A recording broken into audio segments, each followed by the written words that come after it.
Dr. Ox's Experiment by Jules Verne. Recording by Alan Winterowd. Chapters 1 through 3. How it is useless to seek, even on the best maps, for the small town of Quiquendone. If you try to find, on any map of Flanders, ancient or modern, the small town of Quiquendone, probably you will not succeed. Is Quiquendone, then, one of those towns which have disappeared? No. A town of the future? By no means. It exists in spite of geographies, and has done so for some 800 or 900 years. It even numbers 2,393 souls, allowing one soul to each inhabitant. It is situated 13.5 kilometers northwest of Oudenarde, and 15.25 kilometers southeast of Bruges, in the heart of Flanders. The Var, a small tributary of the Scheldt, passes beneath its 3 bridges, which are still covered with a quaint medieval roof, like that at Tournai. An old chateau is to be seen there, the first stone of which was laid so long ago as 1197 by Count Baldwin, afterwards Emperor of Constantinople. And there is a town hall, with Gothic windows, crowned by a chaplet of battlements, and surrounded by a turreted belfry, which rises 357 feet above the soil. Every hour you may hear there a chime of 5 octaves, a veritable aerial piano, the renown of which surpasses that of the famous chimes of Bruges. Strangers, if any ever come to Quiquendone, do not quit the curious old town until they have visited its Stadtholder's Hall, adorned by a full-length portrait of William of Nassau by Brandon. The loft of the church of St. Magloire, a masterpiece of 16th-century architecture, the cast-iron well in the spacious Place Saint-Erneuf, the admirable ornamentation of which is attributed to the artist-blacksmith Quentin Metzys, the tomb formerly erected to Mary of Burgundy, daughter of Charles the Bold, who now reposes in the church of Notre Dame at Bruges, and so on. The principal industry of Quiquendone is the manufacture of whipped creams and barley sugar on a large scale. It has been governed by the Van Tricasses from father to son for several centuries. And yet Quiquendone is not on the map of Flanders. Have the geographers forgotten it, or is it an intentional omission? That I cannot tell. But Quiquendone really exists, with its narrow streets, its fortified walls, its Spanish-looking houses, its market, and its burgomaster. So much so that it has recently been the theatre of some surprising phenomena, as extraordinary and incredible as they are true, which are to be recounted in the present narration. Surely there is nothing to be said or thought against the Flemings of western Flanders. They are a well-to-do folk, wise, prudent, sociable, with even tempers, hospitable, perhaps a little heavy in conversation as in mind, but this does not explain why one of the most interesting towns of their district has yet to appear on modern maps. The omission is certainly to be regretted. If only history, or in default of history the chronicles, or in default of chronicles the traditions of the country, made mention of Quiquendone. But no, neither atlases, guides, nor itineraries speak of it. Monsieur Joanne himself, that energetic hunter after small towns, says not a word of it. It might be readily conceived that this silence would injure the commerce, the industries of the town, but let us hasten that Quiquendone has neither industry nor commerce, and that it does very well without them. Its barley sugar and whipped cream are consumed on the spot, none is exported. In short, the Quiquendonians have no need of anybody. Their desires are limited, their existence is a modest one, they are calm, moderate, phlegmatic, in a word, they are Flemings, such as are still to be met with sometimes between the Scheldt and the North Sea. Chapter 2, in which the burgomaster Van Tricasse and the councillor Nicholas consult about the affairs of the town. "You think so?" asked the burgomaster. "I think so," replied the councillor, after some minutes of silence. "You see, we must not act hastily," resumed the burgomaster.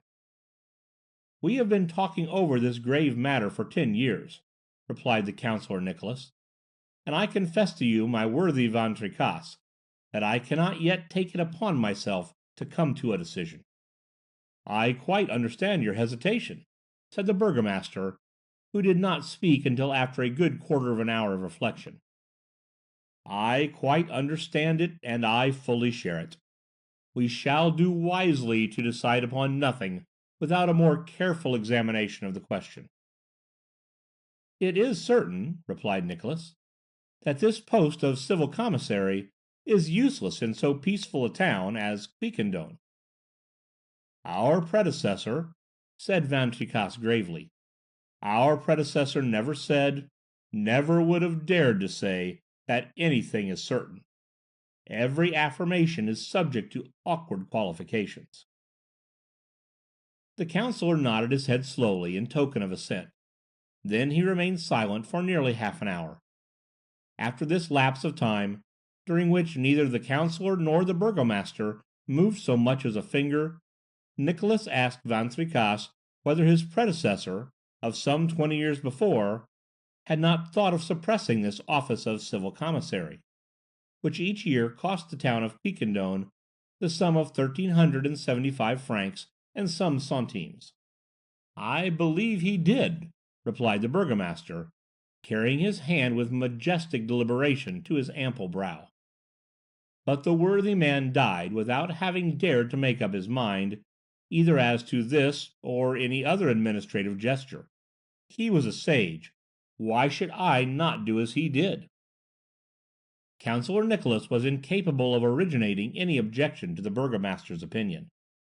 "The man who dies," added Van Tricasse solemnly, "without ever having decided upon anything during his life, has very nearly attained to perfection."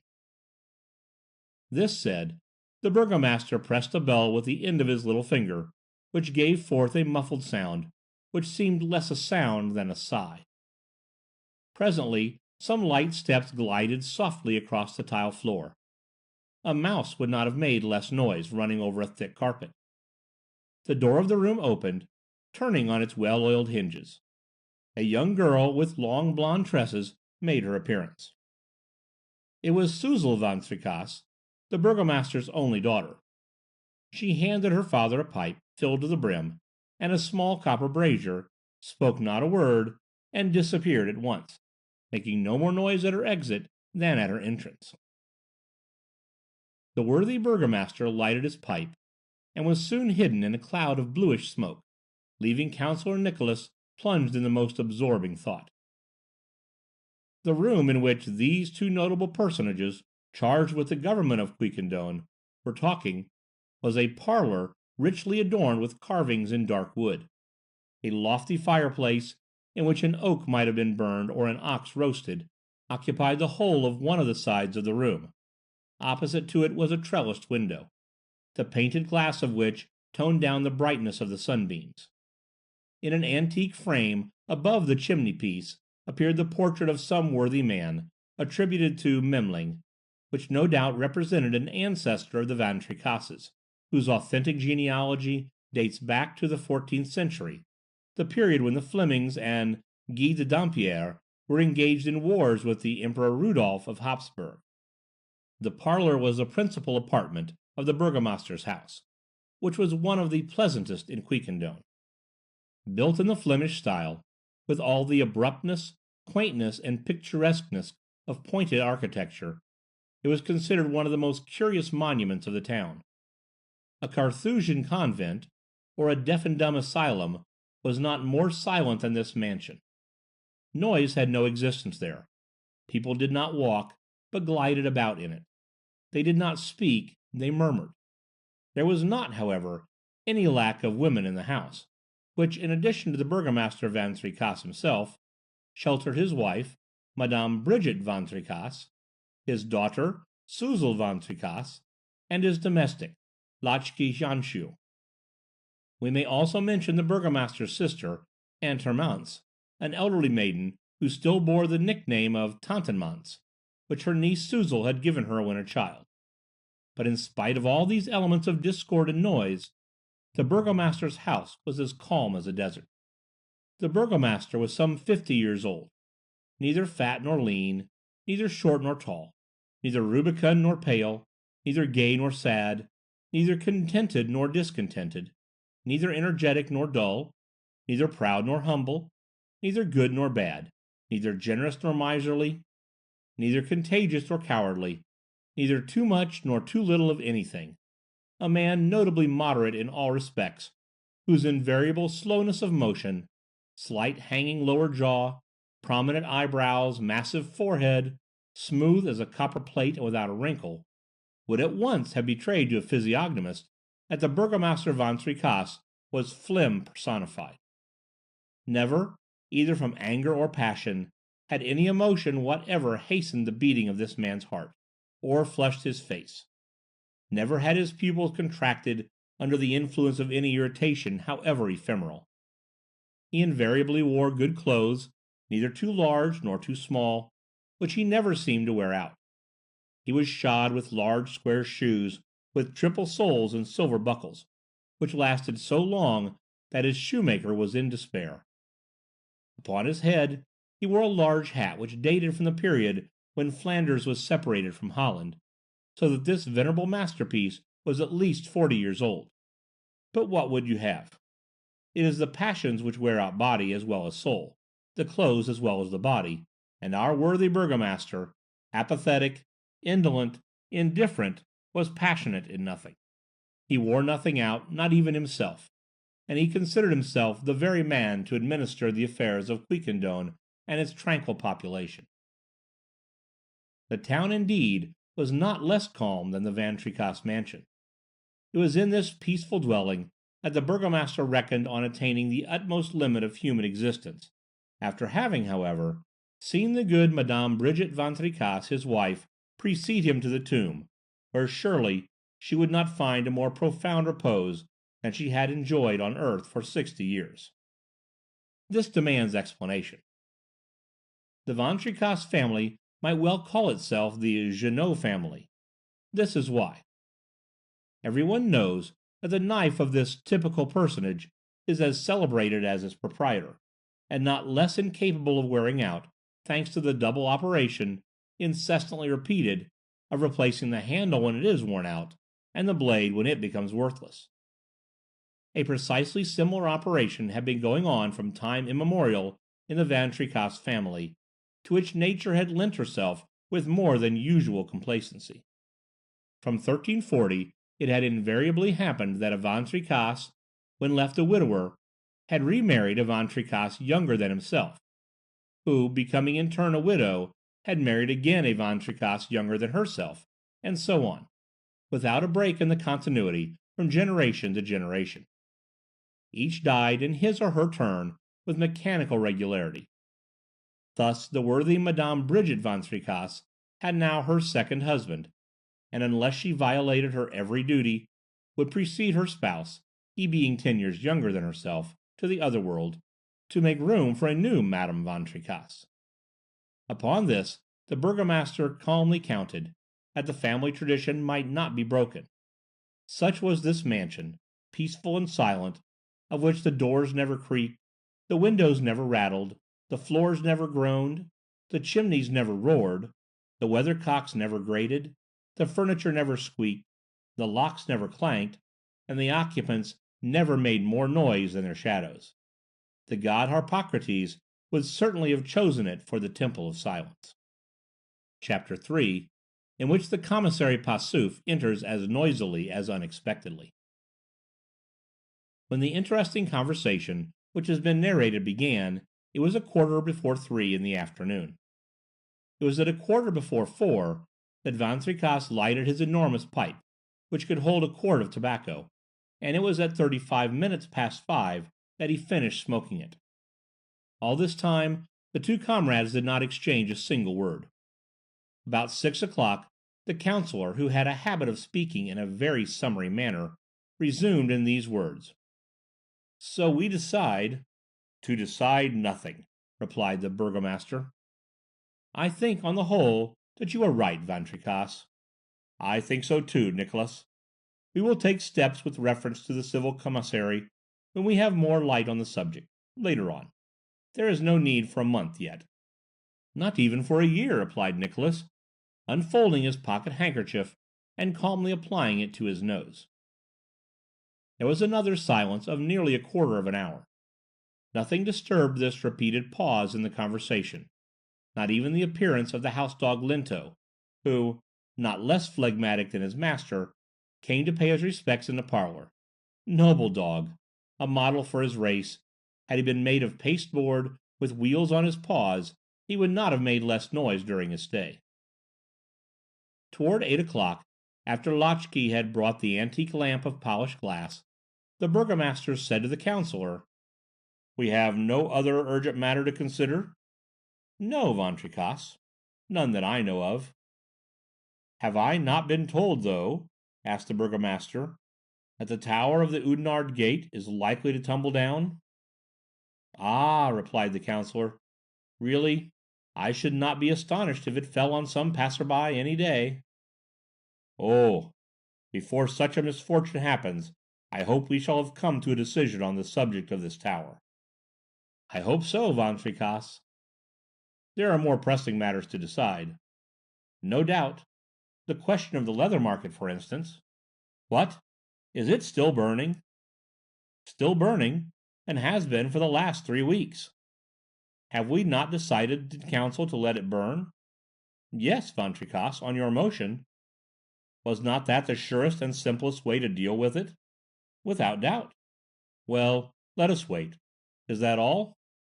"All," replied the councillor, scratching his head, as if to assure himself that he had not forgotten anything important.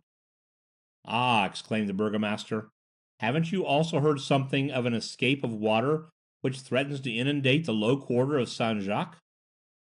"I have.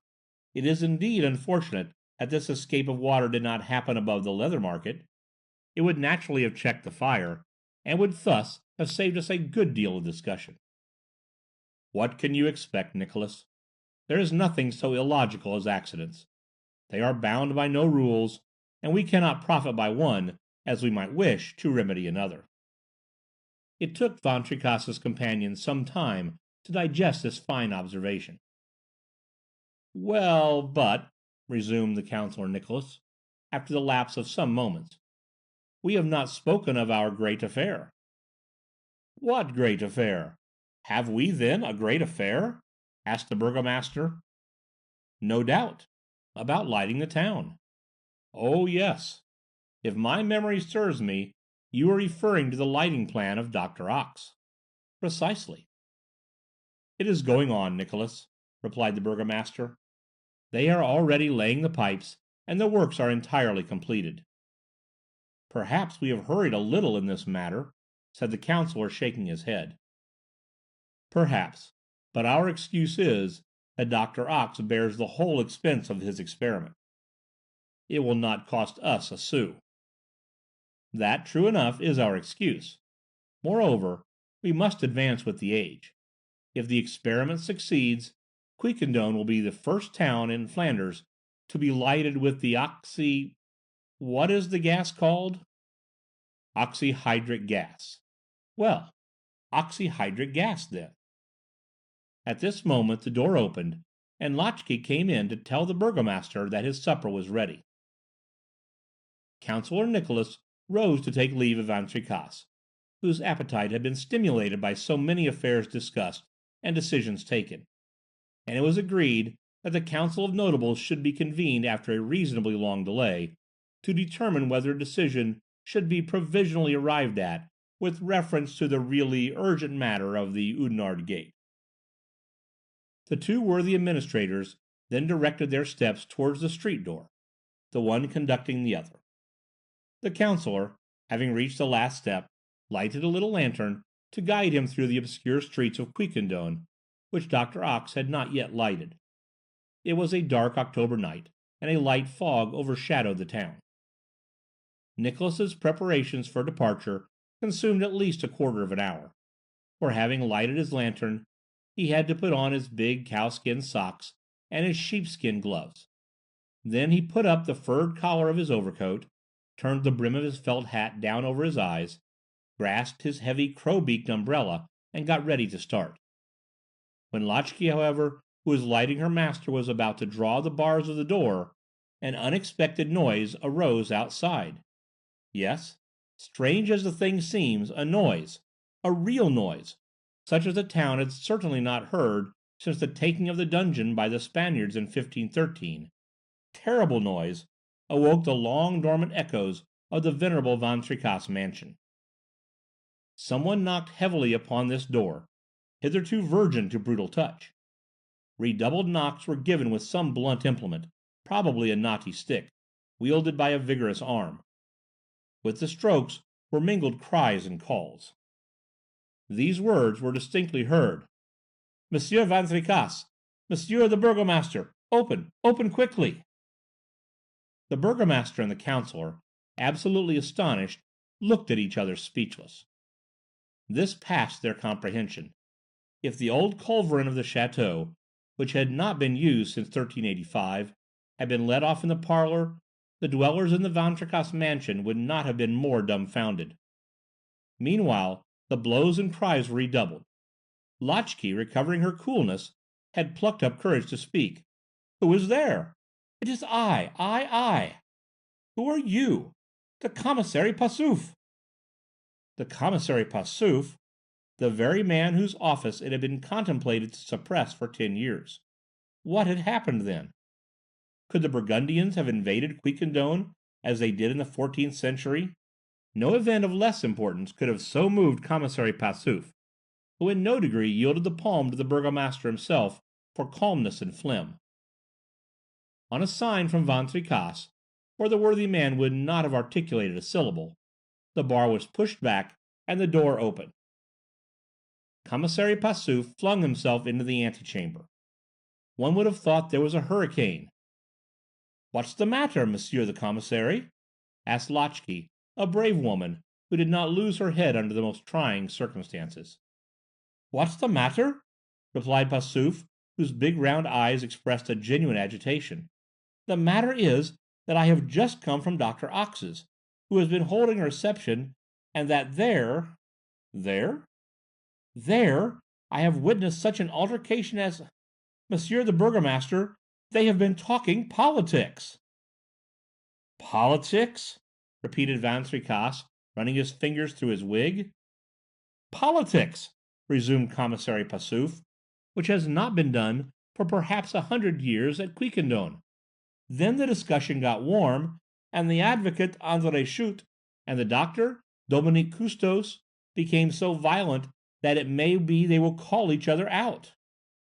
"Call each other out?" cried the counsellor. "A duel? A duel at Quiquendone? And what did advocate Schut and Dr. Gustos say?" "Just this. Monsieur Advocate," said the doctor to his adversary, "you go too far, it seems to me, and you do not take sufficient care to control your words." The burgomaster Van Tricasse clasped his hands. The counsellor turned pale and let his lantern fall. The commissary shook his head. That a phrase so evidently irritating should be pronounced by two of the principal men in the country! "This Dr. Custos," muttered Van Tricasse, "is decidedly a dangerous man, a harebrained fellow. Come, gentlemen." On this, Counsellor Nicholas and the commissary accompanied the burgomaster into the parlour. End of Chapter 3. Chapters 4 through 6, in which Dr. Ox reveals himself as a physiologist of the first rank, and as an audacious experimentalist. Who, then, was this personage known by the singular name of Dr. Ox? An original character for certain, but at the same time a bold savant, a physiologist whose works were known and highly esteemed throughout learned Europe, a happy rival of the Davies, the Daltons, the Bostocks, the Menzies, the Godwins, the Vierorts, of all those noble minds who have placed physiology among the highest of modern sciences. Dr. Ox was a man of medium size and height, aged, but we cannot state his age, any more than his nationality. Besides, it matters little. Let it suffice that he was a strange personage, impetuous and hot-blooded, a regular oddity out of one of Hoffmann's volumes, and one who contrasted amusingly enough with the good people of Quiquendone. He had an imperturbable confidence both in himself and in his doctrines. always smiling, walking with head erect and shoulders thrown back, in a free and unconstrained manner, with a steady gaze, large open nostrils, a vast mouth which inhaled the air in liberal draughts, his appearance was far from unpleasing. He was full of animation, well proportioned in all parts of his bodily mechanism, with quicksilver in his veins and a most elastic step. He could never stop still in one place, and relieved himself with impetuous words and a superabundance of gesticulations. Was Dr. Ox rich, then, that he should undertake to light a whole town at his expense? Probably, as he permitted himself to indulge in such extravagance, and this is the only answer we can give to this indiscreet question. Dr. Ox had arrived at Quiquendone 5 months before, accompanied by his assistant, who answered to the name of Gideon Eugene, a tall, dried-up, thin man, haughty, but not less vivacious than his master. And next, why had Dr. Ox made the proposition to light the town at his own expense? Why had he, of all the Flemings, selected the peaceable Quiquendonians to endow their town with the benefits of an unheard-of system of lighting? Did he not, under this pretext, design to make some great physiological experiment by operating in anima via? In short, what was this original personage about to attempt? We know not, as Dr. Ox had no confidant except his assistant Eugene, who moreover obeyed him blindly. In appearance at least, Dr. Ox had agreed to light the town, which had much need of it, especially at night, as Commissary Passeuf wittily said. Works for producing a lighting gas had accordingly been established. The gasometers were ready for use, and the main pipes, running beneath the street pavements, would soon appear in the form of burners in the public edifices and the private houses of certain friends of progress. Van Tricasse and Nicholas, in their official capacity, and some other worthies, thought they ought to allow this modern light to be introduced into their dwellings. If the reader has not forgotten, it was said during the long conversation of the councillor and the burgomaster, that the lighting of the town was to be achieved, not by the combustion of common carbureted hydrogen, produced by distilling coal, but by the use of more modern and 20-fold more brilliant gas, oxyhydric gas, produced by mixing hydrogen and oxygen. The doctor, who was an able chemist as well as an ingenious physiologist, knew how to obtain this gas in great quantity and of good quality, not by using manganate of soda, according to the method of M. Tessy de Motte, but by the direct decomposition of slightly acidulated water, by means of a battery made of new elements invented by himself. Thus there were no costly materials, no platinum, no retorts, no combustibles, no delicate machinery to produce the two gases separately. An electric current was sent through large basins full of water, and the liquid was decomposed into its two constituent parts, oxygen and hydrogen. The oxygen passed off at one end, the hydrogen, of double the volume of its late associate, at the other. As a necessary precaution, they were collected in separate reservoirs, for their mixture would have produced a frightful explosion if it had become ignited. Thence the pipes were to convey them separately to the various burners, which would be so placed as to prevent all chance of explosion. Thus a remarkably brilliant flame would be obtained, whose light would rival the electric light, which, as everybody knows, is, according to Casselman's experiments, equal to that of 1171 wax candles, not one more nor one less. It was certain that the town of Quiquendone would, by this liberal contrivance, gain a splendid lighting. But Dr. Ox and his assistant took little account of this, as will be seen in the sequel.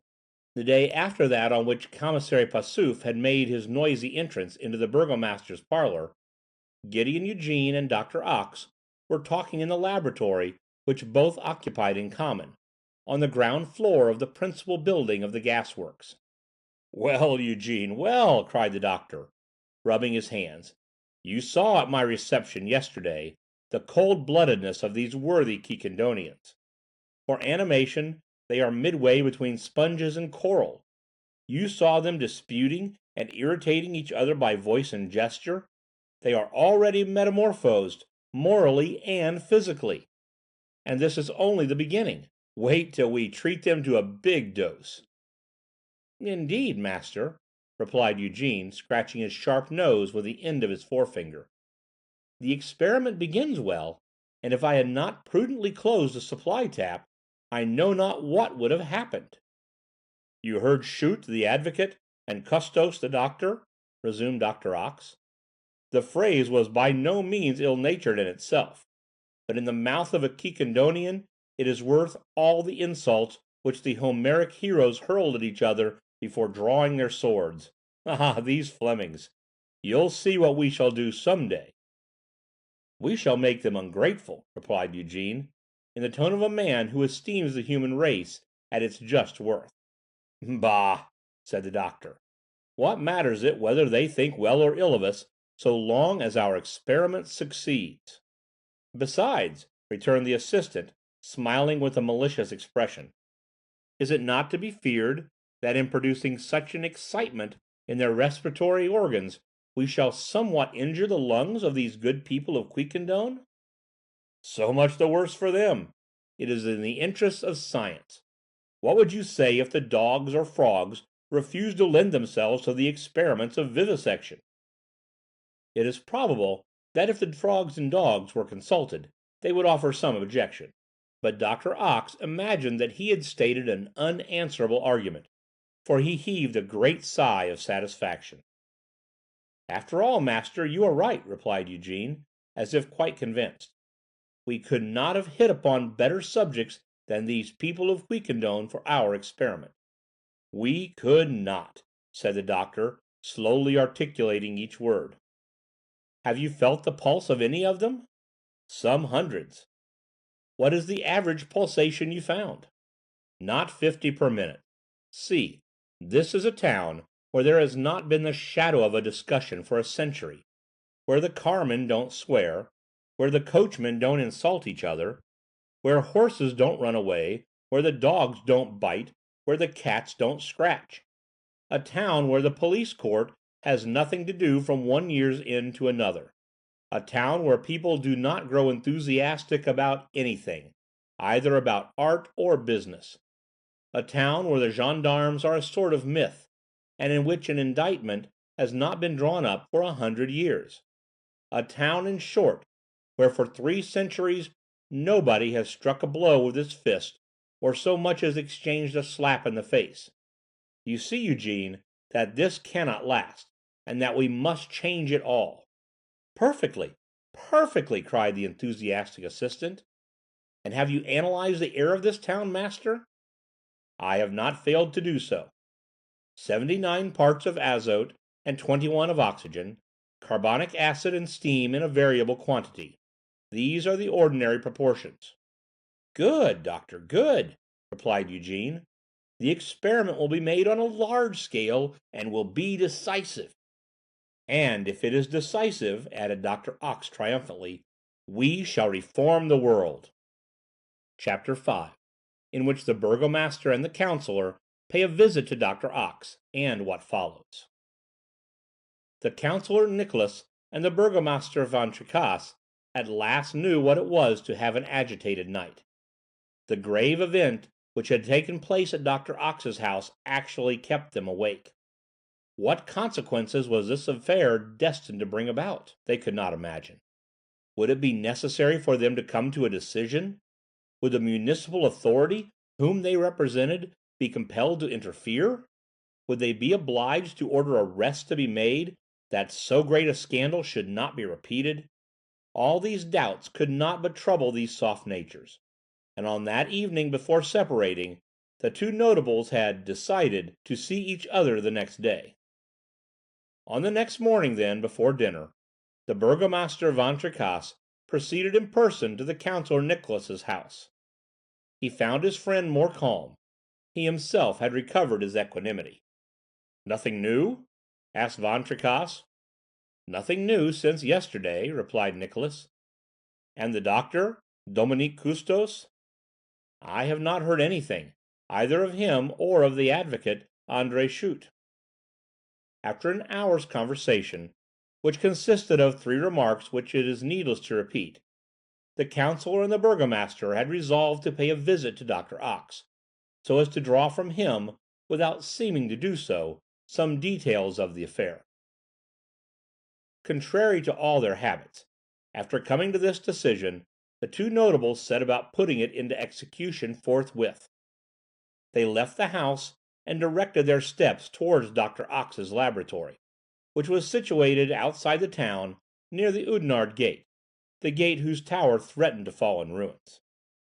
They did not take each other's arms, but walked side by side, with a slow and solemn step, which took them forward but 13 inches per second. This was indeed the ordinary gait of the Quiquendonians, who had never, within the memory of man, seen any one run across the streets of their town. From time to time the 2 notables would stop at some calm and tranquil crossway, or at the end of a quiet street, to salute the passers-by. "Good morning, Monsieur the Burgomaster," said one. "Good morning, my friend," responded Van Tricasse.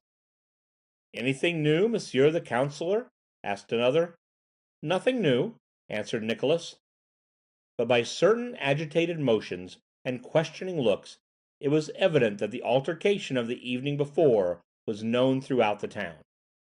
Observing the direction taken by Van Tricasse, the most obtuse Quiquendonians guessed that the burgomaster was on his way to take some important step. The Custos and Schut affair was talked of everywhere, but the people had not yet come to the point of taking the part of one or the other. The advocate Schut, never having had occasion to plead in a town where attorneys and bailiffs only existed in tradition, had consequently never lost a suit. As for the Doctor Custos, he was an honourable practitioner, who, after the example of his fellow doctors, cured all the illnesses of his patients except those of which they died, a habit unhappily acquired by all the members of all the faculties, in whatever country they may practise. On reaching the Oudenarde gate, the councillor and the burgomaster prudently made a short detour, so as not to pass within reach of the tower, in case it should fall. Then they turned and looked at it attentively. "I think that it will fall," said Van Tricasse. "I think so too," replied Nicholas. "Unless it is propped up," added Van Tricasse. "But must it be propped up? That is the question." "That is, in fact, the question." Some moments after, they reached the door of the gasworks. "Can we see Dr. Ox?" they asked. Dr. Ox could always be seen by the first authorities of the town, and they were at once introduced into the celebrated physiologist's study. Perhaps the 2 notables waited for the doctor at least an hour. At least, it is reasonable to suppose so, as the burgomaster, a thing that had never before happened in his life, betrayed a certain amount of impatience, from which his companion was not exempt. Dr. Ox came in at last, and began to excuse himself for having kept them waiting. But he had to approve a plan for the gasometer, rectify some of the machinery, but everything was going on well. The pipes intended for the oxygen were already laid. In a few months the town would be splendidly lighted. The 2 notables might even now see the orifices of the pipes which were laid on in the laboratory. Then the doctor begged to know to what he was indebted for the honour of this visit. "Only to see you, doctor, to see you," replied Van Tricasse. "It is long since we have had the pleasure. We go abroad but little in our good town of Quiquendone. We count our steps and measure our walks. We are happy when nothing disturbs the uniformity of our habits." Nicholas looked at his friend. His friend had never said so much at once, at least, without taking time, and giving long intervals between his sentences. It seemed to him that Van Tricasse expressed himself with a certain volubility which was by no means common with him. Nicholas himself experienced a kind of irresistible desire to talk. As for Dr. Ox, he looked at the burgomaster with sly attention. Van Tricasse, who had never argued until he had snugly ensconced himself in a spacious armchair, had risen to his feet. I know not what nervous excitement, quite foreign to his temperament, had taken possession of him. He did not gesticulate as yet, but this could not be far off. As for the counsellor, he rubbed his legs, and breathed with slow and long gasps. His look became animated little by little, and he had decided to support, at all hazards if need be, his trusty friend the burgomaster. Van Tricasse got up and took several steps. Then he came back and stood facing the doctor. "And in how many months," he asked, in a somewhat emphatic tone, "do you say that your work will be finished?" "In 3 or 4 months, Monsieur the Burgomaster," replied Doctor Ox. 3 or 4 months?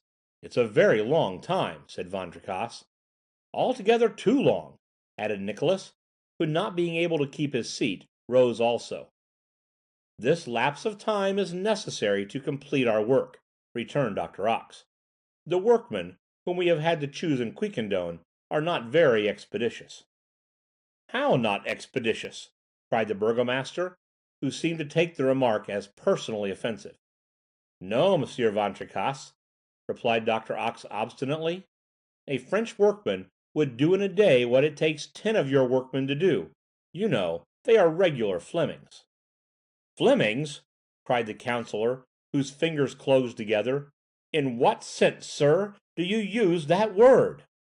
"Why, in the amiable sense in which everyone uses it," replied Doctor Ox, smiling.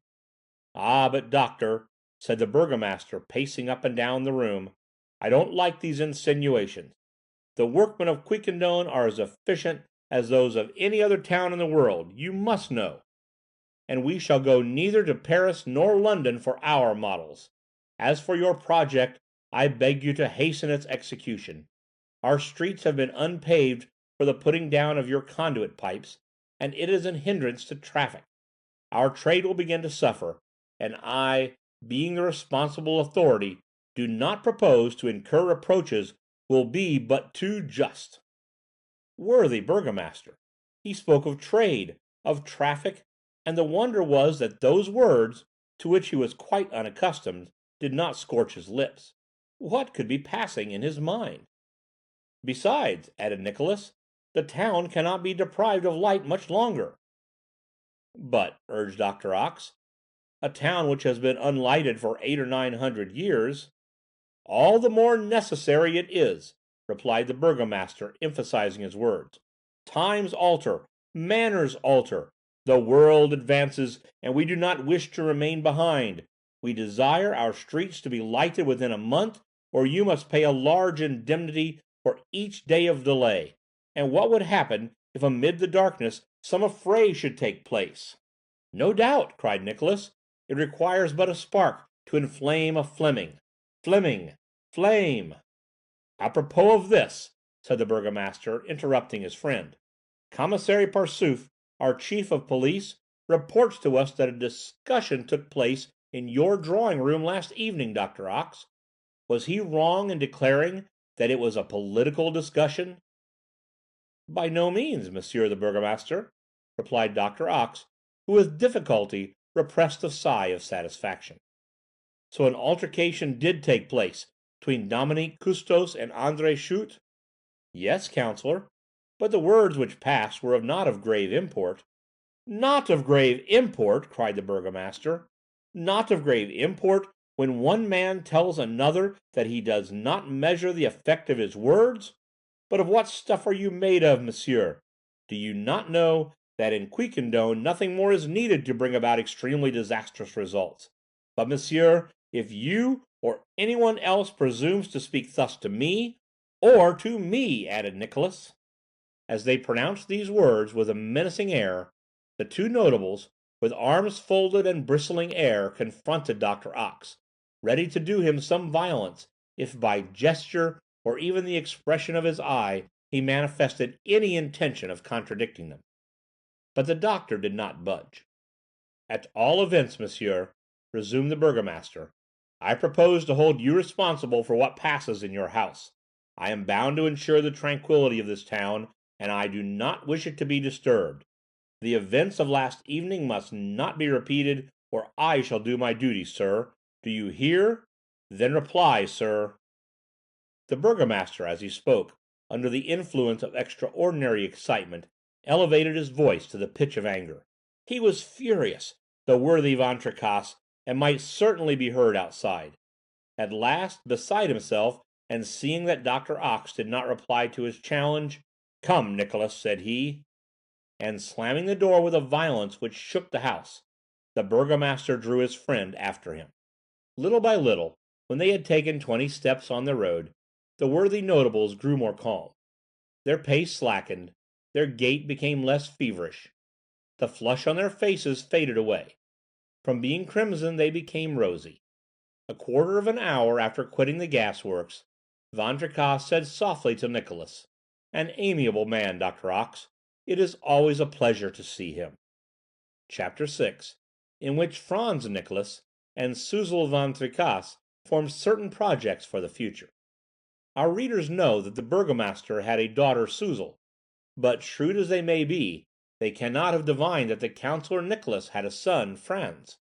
And had they divined this, nothing could have led them to imagine that Franz was the betrothed lover of Suzel.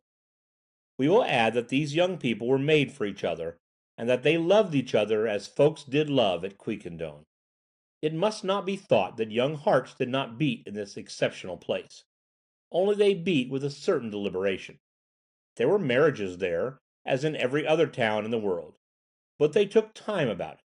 Betrothed couples, before engaging in these terrible bonds, wished to study each other, and these studies lasted at least 10 years, as at college. It was rare that anyone was accepted before this lapse of time. Yes, 10 years. The courtships last 10 years. And is it, after all, too long, when the being bound for life is in consideration? One studies 10 years to become an engineer or physician, an advocate or attorney, and should less time be spent in acquiring the knowledge to make a good husband? Is it not reasonable? And whether due to temperament, or reason with them, the Quiquendonians seem to us to be in the right in thus prolonging their courtship. When marriages in other more lively and excitable cities are seen taking place within a few months, we must shrug our shoulders, and hasten to send our boys to the schools and our daughters to the pensions of Quiquendone. For half a century, but a single marriage was known to have taken place after the lapse of 2 years only of courtship, and that turned out badly. Franz Nicholas, then, loved Suzel Van Tricasse, but quietly, as a man would love when he has 10 years before him in which to obtain the beloved object. Once every week, at an hour agreed upon, Franz went to fetch Suzel, and took a walk with her along the banks of the Var. He took good care to carry his fishing tackle, and Suzel never forgot her canvas, on which her pretty hands embroidered the most unlikely flowers. Franz was a young man of 22, whose cheeks betrayed a soft peachy down, and whose voice had scarcely a compass of 1 octave. As for Suzel, she was blonde and rosy. She was 17, and did not dislike fishing. A singular occupation this, which forces you to struggle craftily with a barbel. But Franz loved it. The pastime was congenial to his temperament. As patient as possible, content to follow with his rather dreamy eye the cork which bobbed on top of the water, he knew how to wait. And when, after sitting for 6 hours, a modest barbel, taking pity on him, consented at last to be caught, he was happy. But he knew how to control his emotion. On this day the two lovers, one might say the two betrothed, were seated upon the verdant bank. The limpid Var murmured a few feet below them. Suzel quietly drew her needle across the canvas. Franz automatically carried his line from left to right, then permitted it to descend the current from right to left. The fish made capricious rings in the water, which crossed each other around the cork, while the hook hung useless near the bottom. From time to time Franz would say, without raising his eyes, "I think I have a bite, Suzel."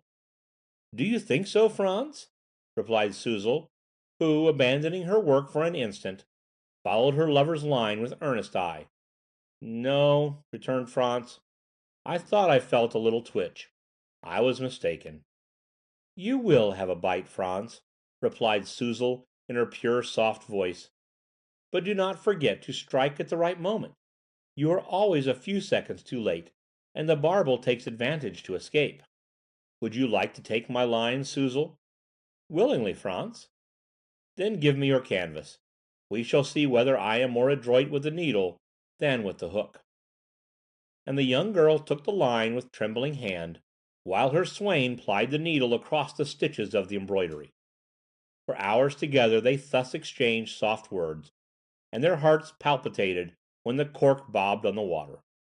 Ah, could they ever forget those charming hours, during which, seated side by side, they listened to the murmurs of the river? The sun was fast approaching the western horizon, and despite the combined skill of Suzel and Franz, there had not been a bite. The barbels had not shown themselves complacent, and seemed to scoff at the two young people, who were too just to bear them malice. "We shall be more lucky another time, Franz," said Suzel, as the young angler put up his still virgin hook. "Let us hope so," replied Franz. Then walking side by side, they turned their steps toward the house, without exchanging a word, as mute as their shadows, which stretched out before them. Suzel became very, very tall under the oblique rays of the setting sun. Franz appeared very, very thin, like the long rod which he held in his hand. They reached the burgomaster's house. Green tufts of grass bordered the shining pavement, and no one would have thought of tearing them away, for they deadened the noise made by the passers-by. As they were about to open the door, Franz thought it his duty to say to Suzel, "You know, Suzel, the great day is approaching." "It is indeed, Franz," replied the young girl with downcast eyes. "Yes," said Franz, "in 5 or 6 years—" "Good-bye, Franz," said Suzel. "Good-bye, Suzel," replied Franz. And after the door had been closed, the young man resumed the way to his father's house, with a calm and equal pace. End of Chapter 6.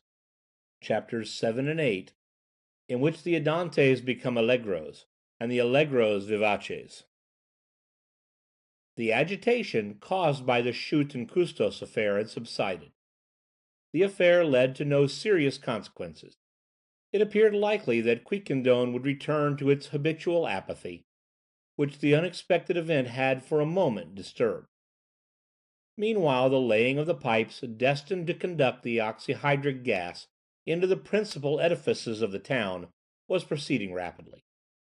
The main pipes and branches gradually crept beneath the pavements, but the burners were still wanting, for as it required delicate skill to make them, it was necessary that they should be fabricated abroad. Dr. Ox was here, there, and everywhere. Neither he nor Eugene, his assistant, lost a moment. But they urged on the workmen, completed the delicate mechanisms of the gasometer, fed day and night the immense piles which decomposed the water under the influence of a powerful electric current.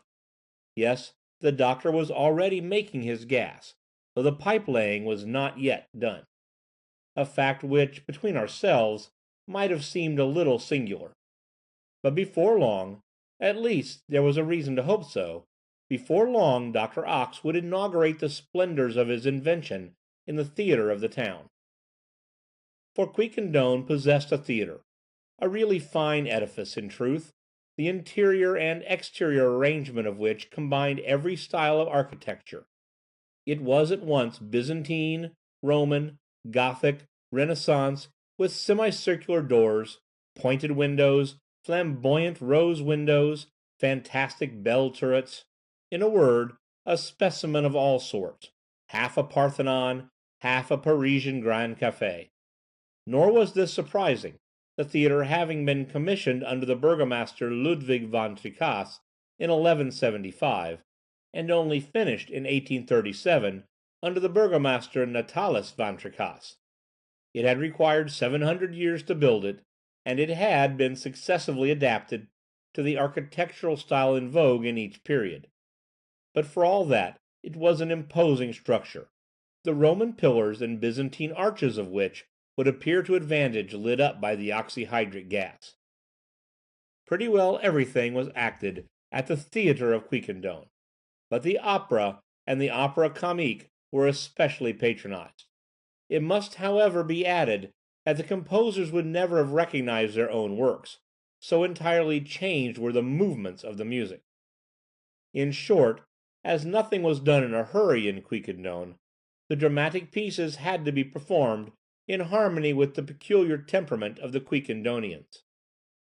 Though the doors of the theatre were regularly thrown open at 4 o'clock and closed again at 10, it had never been known that more than 2 acts were playable during the 6 intervening hours. Robert le Diable, Les Huguenots, or Guillaume Tell usually took up 3 evenings, so slow was the execution of these masterpieces. The vivaces, at the theatre of Quiquendone, lagged like real adagios. The allegros were long drawn out indeed. The demi-semiquavers were scarcely equal to the ordinary semi-breve of other countries. The most rapid runs, performed according to Quiquendonian taste, had the solemn march of a chant. The gayest shakes were languishing and measured, that they might not shock the ears of the dilettante. To give an example, the rapid air sung by Figaro on his entrance in the last act of Le Barbier de Seville lasted 58 minutes, when the actor was particularly enthusiastic. Artists from abroad, as might be supposed, were forced to conform themselves to Quiquendonian fashions, but as they were well paid, they did not complain, and willingly obeyed the leader's baton, which never beat more than 8 measures to the minute in the allegros. But what applause greeted these artists, who enchanted without ever wearying the audiences of Quiquendone! All hands clapped one after another at tolerably long intervals, which the papers characterize as frantic applause, and sometimes nothing but the lavish prodigality with which mortar and stone had been used in the 12th century saved the roof of the hall from falling in. Besides, the theatre had only one performance a week, that these enthusiastic Flemish folk might not be too much excited, and this enabled the actors to study their parts more thoroughly, and the spectators to digest more at leisure the beauties of the masterpieces brought out. Such had long been the drama at Quiquendone. Foreign artists were in the habit of making engagements with the director of the town when they wanted to rest after their exertions in other scenes, and it seemed as if nothing could ever change these inveterate customs, when a fortnight after the Chute Custos affair, an unlooked-for incident occurred to throw the population into fresh agitation. It was on a Saturday, an opera day. It was not yet intended, as may well be supposed, to inaugurate the new illumination. No, the pipes had reached the hall, but for reasons indicated above, the burners had not yet been placed, and the wax candles still shed their soft light upon the numerous spectators who filled the theatre. The doors had been opened to the public at 1 o'clock, and by 3 the hall was half full. A queue had at one time been formed, which extended as far as the end of the Place Saint-Ernuph, in front of the shop of Jos Lintonec, the apothecary. This eagerness was significant of an unusually attractive performance. "Are you going to the theatre this evening?" inquired the councillor the same morning of the burgomaster. "I shall not fail to do so," returned Van Tricasse, "and I shall take Madame Van Tricasse, as well as our daughter Suzel and our dear Tatanemance, who all dote on good music." "Mademoiselle Suzel is going, then?" "Certainly, Nicholas." "Then my son Franz will be one of the first to arrive," said Nicholas. "A spirited boy, Nicholas," replied the burgomaster sententiously, "but hot-headed. He will require watching." "He loves Van Tricasse. He loves your charming Suzel. Well, Nicholas, he shall marry her. Now that we have agreed on this marriage, what more can he desire?" "He desires nothing, Van Tricasse, the dear boy. But in short, we'll say no more about it, he will not be the last to get his ticket at the box-office." "Ah, vivacious and ardent youth," replied the burgomaster, recalling his own past. "We have also been thus, my worthy counsellor. We have loved, we too. We have danced attendance in our day. Till tonight, then, till tonight. By the by, do you know this Fiovaranti is a great artist, and what a welcome he has received among us! It will be long before he will forget the applause of Quiquendone." The tenor Fiovaranti was, indeed, going to sing. Fiovaranti, who, by his talents as a virtuoso, his perfect method, his melodious voice, provoked a real enthusiasm among the lovers of music in the town. For 3 weeks Fiovaranti had been achieving a brilliant success in Les Huguenots. The first act, interpreted according to the taste of the Quiquendonians, had occupied an entire evening of the first week of the month. Another evening in the second week, prolonged by infinite andantes, had elicited for the celebrated singer a real ovation. His success had been still more marked in the third act of Meyerbeer's masterpiece.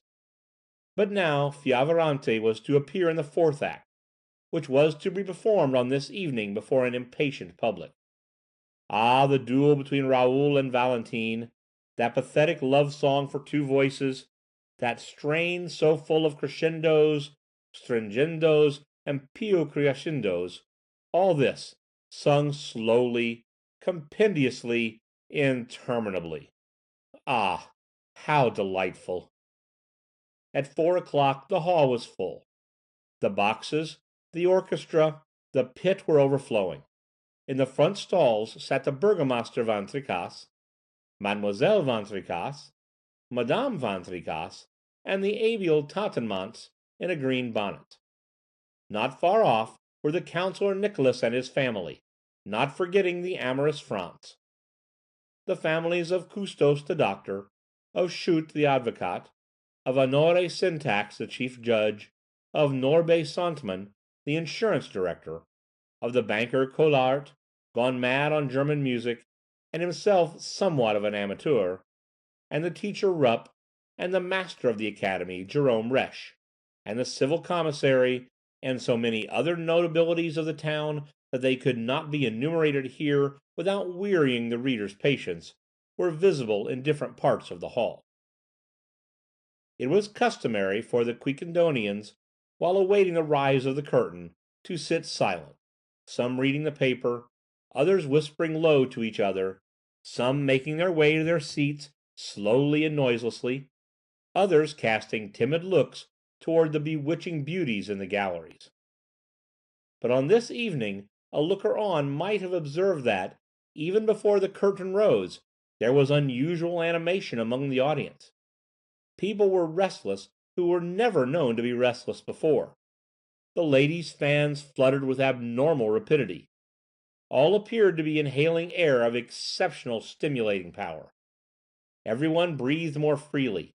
The eyes of some became unwontedly bright, and seemed to give forth a light equal to that of the candles, which themselves certainly threw a more brilliant light over the hall.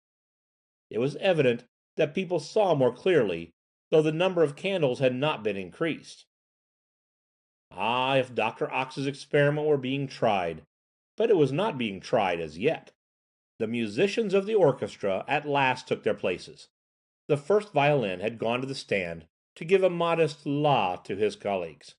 The stringed instruments, the wind instruments, the drums and cymbals were in accord. The conductor only waited the sound of the bell to beat the first bar. The bell sounds, the fourth act begins. The allegro appassionato of the interact is played as usual, with a majestic deliberation which would have made Meyerbeer frantic, and all the majesty of which was appreciated by the Quiquendonian dilettante. But soon the leader perceived that he was no longer master of his musicians. He found it difficult to restrain them, though usually so obedient and calm.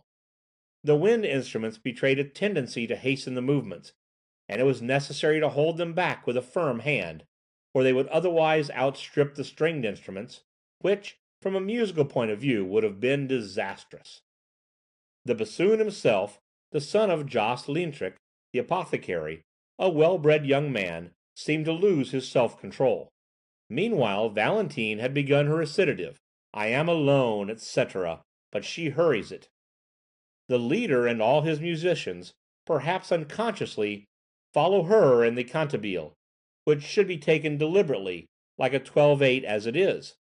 When Raoul appears at the door at the bottom of the stage, between the moment when Valentine goes to him and that when she conceals herself in the chamber at the side, a quarter of an hour does not elapse, while formerly, according to the traditions of the Quiquendonian theatre, this recitative of 37 bars was wont to last just 37 minutes.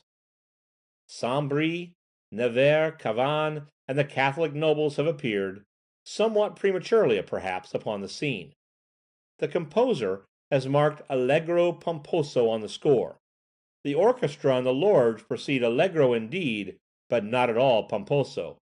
And at the chorus, in the famous scene of the benediction of the poniards, they no longer keep to the enjoined allegro. Singers and musicians broke away impetuously. The leader does not even attempt to restrain them, nor do the public protest. On the contrary, the people find themselves carried away, and see that they are involved in the movement, and that the movement responds to the impulses of their souls. Will you with me deliver the land from trouble's increasing and impious band? They promise, they swear. Nevers has scarcely time to protest and to sing that among his ancestors were many soldiers, but never an assassin. He is arrested. The police and the aldermen rush forward and rapidly swear to strike all at once. Saint-Bris shouts the recitative which summons the Catholics to vengeance. The 3 monks with white scarves hasten in by the door at the back of Nevers' room, without making any account of the stage directions, which enjoin them to advance slowly. Already the artists have drawn sword or poniard, which the 3 monks bless in a trice. The soprani tenors, bassos, attack the allegro furioso with cries of rage, and of a dramatic 6/8 time they make it 6/8 quadrille time.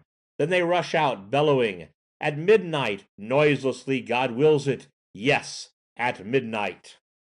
At this moment the audience start to their feet. Everybody is agitated, in the boxes, the pit, the galleries. It seems as if the spectators are about to rush upon the stage, the Burgomaster Van Tricasse at their head, to join with the conspirators and annihilate the Huguenots, whose religious opinions, however, they share. They applaud, call before the curtain, make loud acclamations. Tatanemance grasps her bonnet with feverish hand. The candles throw out a lurid glow of light. Raoul, instead of slowly raising the curtain, tears it apart with a superb gesture, and finds himself confronting Valentine. At last, it is the grand duet, and it starts off allegro vivace. Raoul does not wait for Valentine's pleading, and Valentine does not wait for Raoul's responses. The fine passage beginning, "Danger is passing, time is flying," becomes one of those rapid airs which have made Offenbach famous, when he composes a dance for conspirators. The Andante amoroso, "Thou hast said it, ay, thou lovest me," becomes a real vivace furioso, and the violoncello ceases to imitate the inflections of the singer's voice, as indicated in the composer's score. In vain Raoul cries, "Speak on, and prolong the ineffable slumber of my soul." Valentine cannot prolong. It is evident that an unaccustomed fire devours her. Her B's and her C's above the stave were dreadfully shrill. He struggles, he gesticulates, he is all in a glow. The alarm is heard, the bell resounds, but what a panting bell! The bell ringer has evidently lost his self-control. It is a frightful tocsin, which violently struggles against the fury of the orchestra. Finally the air which ends this magnificent act begins. No more love, no more intoxication, oh, the remorse that oppresses me, which the composer marks allegro con moto, becomes a wild prestissimo. You would say an express train was whirling by. The alarm resounds again. Valentine falls fainting. Raoul precipitates himself from the window. It was high time. The orchestra, already intoxicated, could not have gone on. The leader's baton is no longer anything but a broken stick on the prompter's box. The violin strings are broken and their necks twisted. In his fury the drummer has burst his drum. The counterbassist has perched on top of the musical monster. The first clarionet has swallowed the reed of his instrument, and the second hautboy is chewing his reed keys. The groove of the trombone is strained, and finally the unhappy cornist cannot withdraw his hand from the bell of his horn, into which he had thrust it too far. And the audience? The audience, panting, all in a heat, gesticulates and howls. All the faces are as red as if a fire were burning within their bodies. They crowd each other, hustle each other to get out, the men without hats, the women without mantles. They elbow each other in the corridors, crush between the doors, quarrel and fight. There are no longer any officials, any burgomaster. All are equal amid this infernal frenzy. Some moments after, when all have reached the street, each one resumes his habitual tranquillity, and peaceably enters his house, with a confused remembrance of what he has just experienced. The fourth act of the Huguenots, which formerly lasted 6 hours, began on this evening at 4:30, and ended at 12 minutes before 5. It had only lasted 18 minutes. Chapter 8, in which the ancient and solemn German waltz becomes a whirlwind. But if the spectators, on leaving the theatre, resumed their customary calm, if they quietly regained their homes, preserving only a sort of passing stupefaction, they had none the less undergone a remarkable exaltation, and overcome and weary as if they had committed some excess of dissipation, they fell heavily upon their beds. The next day each Quiquendonian had a kind of recollection of what had occurred the evening before. One missed his hat, lost in the hubbub; another a coat flap, torn in the brawl; one her delicately fashioned shoe; another her best mantle. Memory returned to these worthy people, and with it a certain shame for their unjustifiable agitation. It seemed to them an orgy in which they were the unconscious heroes and heroines. They did not speak of it. They did not wish to think of it. But the most astounded personage in the town was Van Tricasse the burgomaster. The next morning, on waking, he could not find his wig. Lachki looked everywhere for it, but in vain. The wig had remained on the field of battle. As for having it publicly claimed by Jean Mistral, the town crier, no, it would not do. It were better to lose the wig than to advertise himself thus, as he had the honor to be the first magistrate of Quiquendone. The worthy Van Tricasse was reflecting upon this, extended beneath his sheets, with bruised body, heavy head, furred tongue, and burning breast. He felt no desire to get up, on the contrary, and his brain worked more during this morning than it had probably worked before for 40 years. The worthy magistrate recalled to his mind all the incidents of the incomprehensible performance. He connected them with the events which had taken place shortly before at Dr. Ox's reception. He tried to discover the causes of the singular excitability which, on 2 occasions, had betrayed itself in the best citizens of the town. What can be going on? He asked himself. What giddy spirit has taken possession of my peaceable town of Quiquendone? Are we about to go mad, and must we make the town one vast asylum? For yesterday we were all there, notables, councillors, judges, advocates, physicians, schoolmasters, and all, if my memory serves me, all of us were assailed by this excess of furious folly. But what was there in that infernal music? It is inexplicable. Yet I certainly ate or drank nothing which could have put me in such a state. No, yesterday I had for dinner a slice of overdone veal, several spoonfuls of spinach with sugar, eggs, and a little beer and water. That couldn't get into my head. No, there is something that I cannot explain, and as, after all, I am responsible for the conduct of the citizens, I will have an investigation. But the investigation, though decided upon by the municipal council, produced no result. If the facts were clear, the causes escaped the sagacity of the magistrates. Besides, tranquillity had been restored in the public mind, and with tranquillity, forgetfulness of the strange scenes of the theatre. The newspapers avoided speaking of them, and the account of the performance which appeared in the Quiquendone Memorial made no allusion to this intoxication of the entire audience. Meanwhile, though the town resumed its habitual phlegm, and became apparently Flemish as before, it was observable that, at bottom, the character and temperament of the people changed little by little. One might have truly said, with Dominique Costos, the doctor, that their nerves were affected. Let us explain. This undoubted change only took place under certain conditions. When the Quiquendonians passed through the street of the town, walked in the squares or along the Var, they were always the cold and methodical people of former days. So too when they remained at home, some working with their hands and others with their heads, these doing nothing, these thinking nothing, their private life was silent, inert, vegetating as before.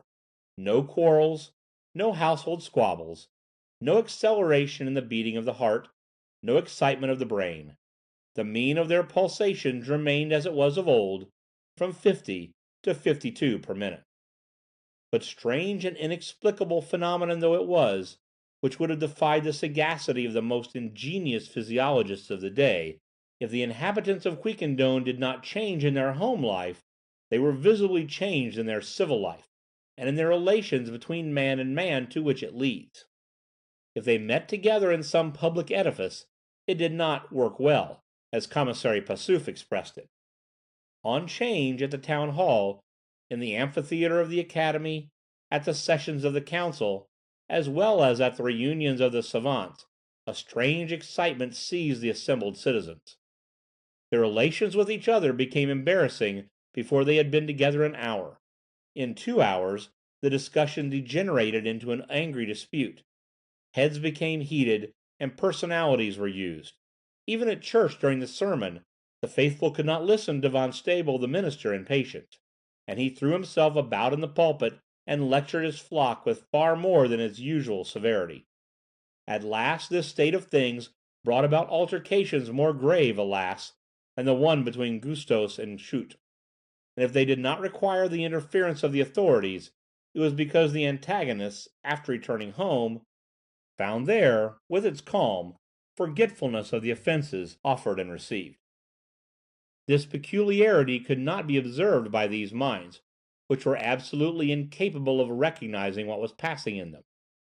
One person only in the town, he whose office the council had thought of suppressing for 30 years, Michael Passauf, had remarked that this excitement, which was absent from private houses, quickly revealed itself in public edifices, and he asked himself, not without a certain anxiety, what would happen if this infection should ever develop itself in the family mansions, and if the epidemic, this was the word he used, should extend through the streets of the town. Then there would be no more forgetfulness of insults, no more tranquillity, no intermission in the delirium, but a permanent inflammation, which would inevitably bring the Quiquendonians into collision with each other. What would happen then? Commissary Passauf asked himself in terror. How could these furious savages be arrested? How check these goaded temperaments? My office would be no longer a sinecure, and the council would be obliged to double my salary, unless it should arrest me myself for disturbing the public peace. These very reasonable fears began to be realized. The infection spread from 'Change, the theatre, the church, the town hall, the academy, the market, into private houses, and that in less than a fortnight after the terrible performances of the Huguenots. Its first symptoms appeared in the house of Collaert the banker. That wealthy personage gave a ball, or at least a dancing party, to the notabilities of the town. He had issued, some months before, a loan of 30,000 francs, 3/4 of which had been subscribed, and to celebrate this financial success he had opened his drawing-rooms and given a party to his fellow citizens. Everybody knows that Flemish parties are innocent and tranquil enough, the principal expense of which is usually in beer and syrups. Some conversation on the weather, the appearance of the crops, the fine condition of the garden, the care of flowers, and especially of tulips, a slow and measured dance from time to time, perhaps a minuet, sometimes a waltz, but one of those German waltzes which achieve a turn and a half per minute, and during which the dancers hold each other as far apart as their arms will permit. such is the usual fashion of the balls attended by the aristocratic society of Quiquendone. The polka, after being altered to four time, had tried to become accustomed to it, but the dancers always lagged behind the orchestra, no matter how slow the measure, and it had to be abandoned. These peaceable reunions, in which the youths and maidens enjoyed an honest and moderate pleasure, had never been attended by any outburst of ill nature. Why then on this evening at Colère the banker's did the syrup seem to be transformed into heady wines, into sparkling champagne, into heating punches? Why, toward the middle of the evening, did a sort of mysterious intoxication take possession of the guests? Why did the minuet become a jig? Why did the orchestra hurry with its harmonies? Why did the candles, just as at the theatre, burn with unwonted refulgence? What electric current invaded the banker's drawing rooms? How happened it that couples held each other so closely, and clasped each other's hands so convulsively, that the cavaliers' souls made themselves conspicuous by certain extraordinary steps in that figure usually so grave, so solemn, so majestic, so very proper? Alas, what Oedipus could have answered these unsolvable questions? Commissary Passauf, who was present at the party, saw the storm coming distinctly, but he could not control it or fly from it, and he felt a kind of intoxication entering his own brain. All his physical and emotional faculties increased in intensity. He was seen several times to throw himself upon the confectionery and devour the dishes, as if he had just broken a long fast.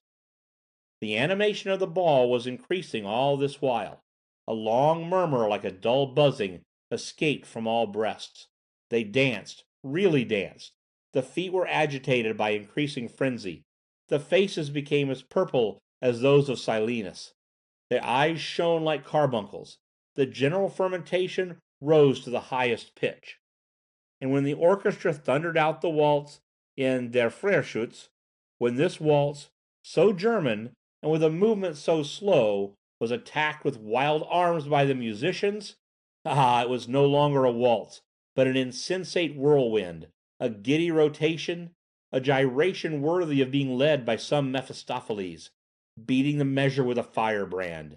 Then a gallop, an infernal gallop which lasted an hour without anyone being able to stop it, whirled off in its windings, across the halls, the drawing-rooms, the antechambers, by the staircases, from the cellar to the garret of this opulent mansion, the young people and young girls, the fathers and mothers, people of every age, of every weight, of both sexes, Colère the fat banker, and Madame Colère, and the councillors and the magistrates, and the chief justice, and Nicholas and Madame Van Tricasse, and the Burgomaster Van Tricasse, and the Commissary Passauf himself, who never could recall afterwards who had been his partner on that terrible evening. But she did not forget, and ever since that day she has seen in her dreams the fiery commissary enfolding her in an impassioned embrace, and she was the amiable Tatanémance. End of Chapter 8. Chapters 9 through 12, in which Dr. Ox and Eugene, his assistant, say a few words. Well, Eugene? Well, master, all is ready. The laying of the pipes is finished. At last. Now then, we are going to operate on a large scale, on the masses. Chapter 10, in which it will be seen that the epidemic invades the entire town, and what effect it produces. During the following months, the evil, in place of subsiding, became more extended. From private houses the epidemic spread into the streets. The town of Quiquendone was no longer to be recognized. A phenomenon yet stranger than those which had already happened now appeared. Not only the animal kingdom, but the vegetable kingdom itself became subject to the mysterious influence. According to the ordinary course of things, epidemics are special in their operation. Those which attack humanity spare the animals, and those which attack the animals spare the vegetables. A horse was never inflicted with smallpox, nor a man with the cattle plague, nor do sheep suffer from the potato rot. But here all the laws of nature seemed to be overturned. Not only were the character, temperament, and ideas of the townsfolk changed, but the domestic animals, dogs and cats, horses and cows, asses and goats, suffered from this epidemic influence, as if their habitual equilibrium had been changed. The plants themselves were infected by a similar strange metamorphosis. In the gardens and vegetable patches and orchards, very curious symptoms manifested themselves. Climbing plants climbed more audaciously. Tufted plants became more tufted than ever. Shrubs became trees. Cereals scarcely sown showed their little green heads, and gained in the same length of time as much in inches as formerly, under the most favorable circumstances, they had gained in fractions. Asparagus attained the height of several feet. The artichokes swelled to the size of melons, the melons to the size of pumpkins, the pumpkins to the size of gourds, the gourds to the size of the belfry bell, which measured in truth 9 feet in diameter. The cabbages were bushes, and the mushrooms umbrellas. The fruits did not lag behind the vegetables. It required 2 persons to eat a strawberry, and 4 to consume a pear. The grapes also attained the enormous proportions of those so well depicted by Poussin in his Return of the Envoys to the Promised Land. It was the same with the flowers. Immense violets spread the most penetrating perfumes through the air. Exaggerated roses shone with the brightest colors. Lilies formed in a few days impenetrable copses. Geraniums, daisies, camellias, rhododendrons invaded the garden walks and stifled each other. And the tulips, those dear liliaceous plants so dear to the Flemish heart, what emotion they must have caused to their zealous cultivators! The worthy Van Bistren nearly fell over backwards one day on seeing in his garden an enormous Tulipia gesneria, a gigantic monster, whose cup afforded space to a nest for a whole family of robins. The entire town flocked to see this floral phenomenon, and renamed it the Tulipa Quiquendonia. But alas! If these plants, these fruits, these flowers grew visibly to the naked eye, if all the vegetables insisted on assuming colossal proportions, if the brilliancy of their colors and perfume intoxicated the smell and the sight, they quickly withered. The air which they absorbed rapidly exhausted them, and they soon died, faded, and dried up. Such was the fate of the famous tulip, which after several days of splendor became emaciated and fell lifeless. It was soon the same with the domestic animals, from the house dog to the stable pig, from the canary in its cage to the turkey of the back court.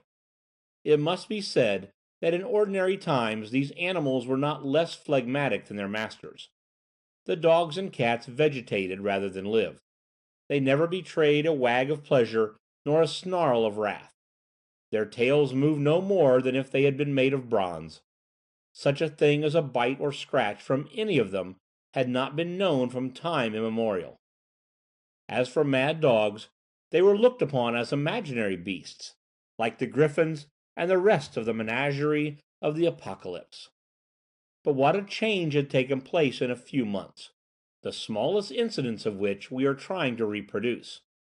Dogs and cats began to show teeth and claws. Several executions had taken place after reiterated offenses.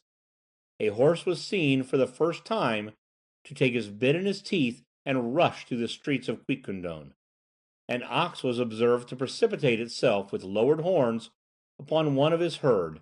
An ass was seen to turn himself over, with his legs in the air, in the Place Saint-Enouf, and bray as ass never brayed before. A sheep, actually a sheep, defended valiantly the cutlets within him from the butcher's knife. Van Tricasse, the burgomaster, was forced to make police regulations concerning the domestic animals, as, seized with lunacy, they rendered the streets of Quiquendone unsafe. But alas! If the animals were mad, the men were scarcely less so. No age was spared by the scourge. Babies soon became quite insupportable. though till now so easy to bring up, and for the first time Honere Syntax the judge was obliged to apply the rod to his youthful offspring. There was a kind of insurrection at the high school, and the dictionaries became formidable missiles in the classes. The scholars would not submit to be shut in, and besides, the infection took the teachers themselves, who overwhelmed the boys and girls with extravagant tasks and punishments. Another strange phenomenon occurred. All these Quiquendonians, so sober before, whose chief food had been whipped creams, committed wild excesses in their eating and drinking. Their usual regimen no longer sufficed. Each stomach was transformed into a gulf, and it became necessary to fill this gulf by the most energetic means. The consumption of the town was trebled. Instead of 2 repasts, they had 6. Many cases of indigestion were reported. The counsellor Nicholas could not satisfy his hunger. Van Tricasse found it impossible to assuage his thirst, and remained in a state of rabid semi-intoxication. In short, the most alarming symptoms manifested themselves, and increased from day to day. Drunken people staggered in the streets, and these were often citizens of high position. Dominique Custos, the physician, had plenty to do with the heartburns, inflammations, and nervous afflictions, which proved to what a strange degree the nerves of the people had been irritated. There were daily quarrels and altercations in the once deserted but now crowded streets of Quiquendone, where nobody could any longer stay at home.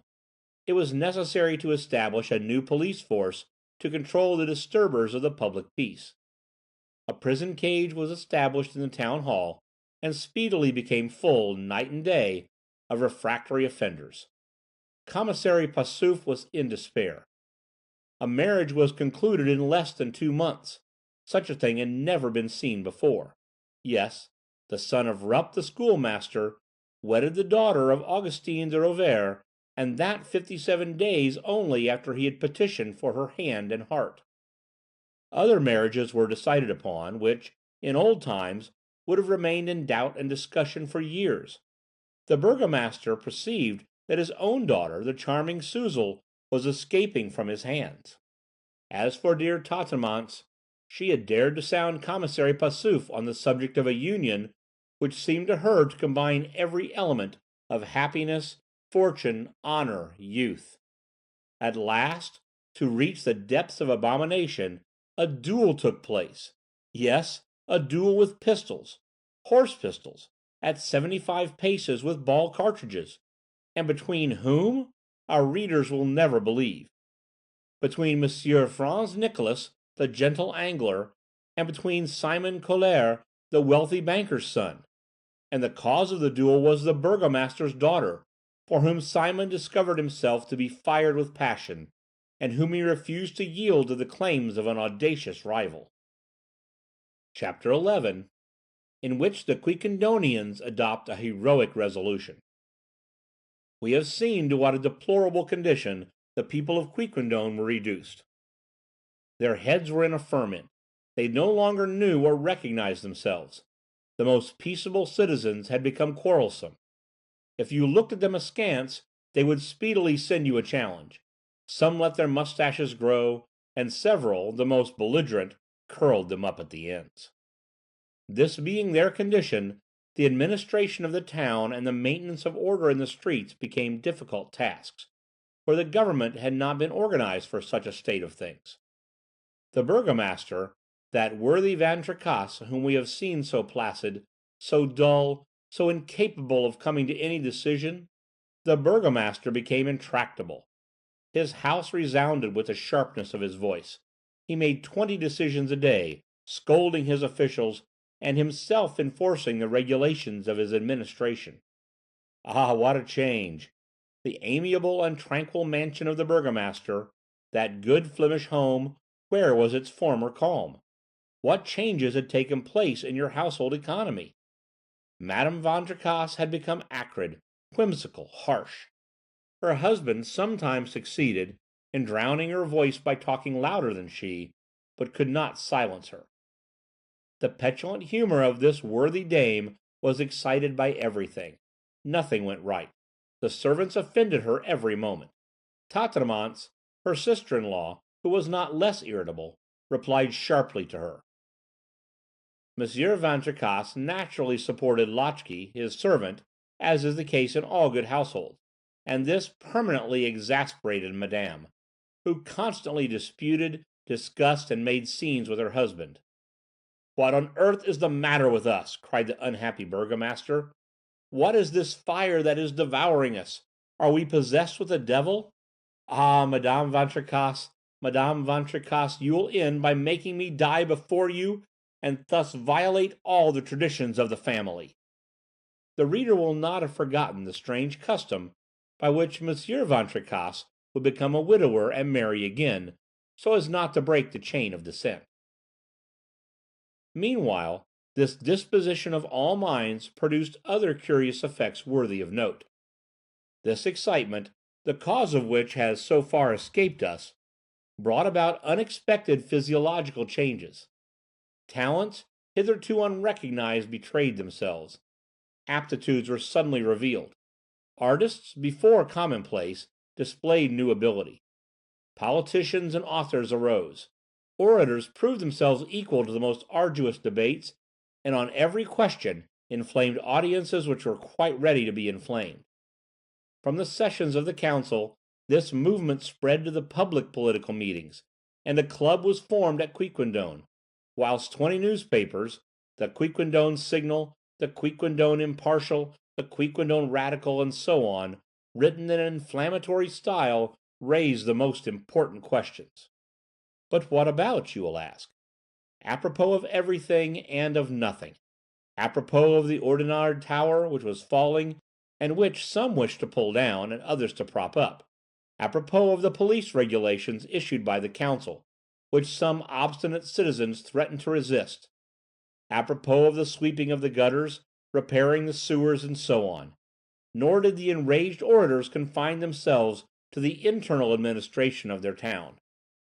Carried on by the current, they went further, and essayed to plunge their fellow citizens into the hazards of war. Quiquendone had had, for 800 or 900 years, a casus belli of the best quality, but she had preciously laid it up like a relic, and there had seemed some probability that it would become effete and no longer serviceable. This was what had given rise to the casus belli. It is not generally known that Quiquendone, in this cosy corner of Flanders, lies next to the little town of Virgamen. The territories of the two communities are contiguous. Well, in 1185, some time before Count Baldwin's departure to the Crusades, a Virgamen cow, not a cow belonging to a citizen, but a cow which was common property, let it be observed, audaciously ventured to pasture on the territory of Quiquendone.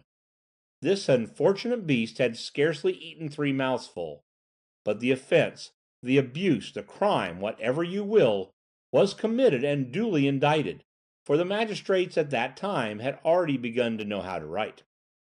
"We will take revenge at the proper moment," said simply Natalis Van Tricasse, the 32nd predecessor of the burgomaster of this story, "and the Virgamenians will lose nothing by waiting."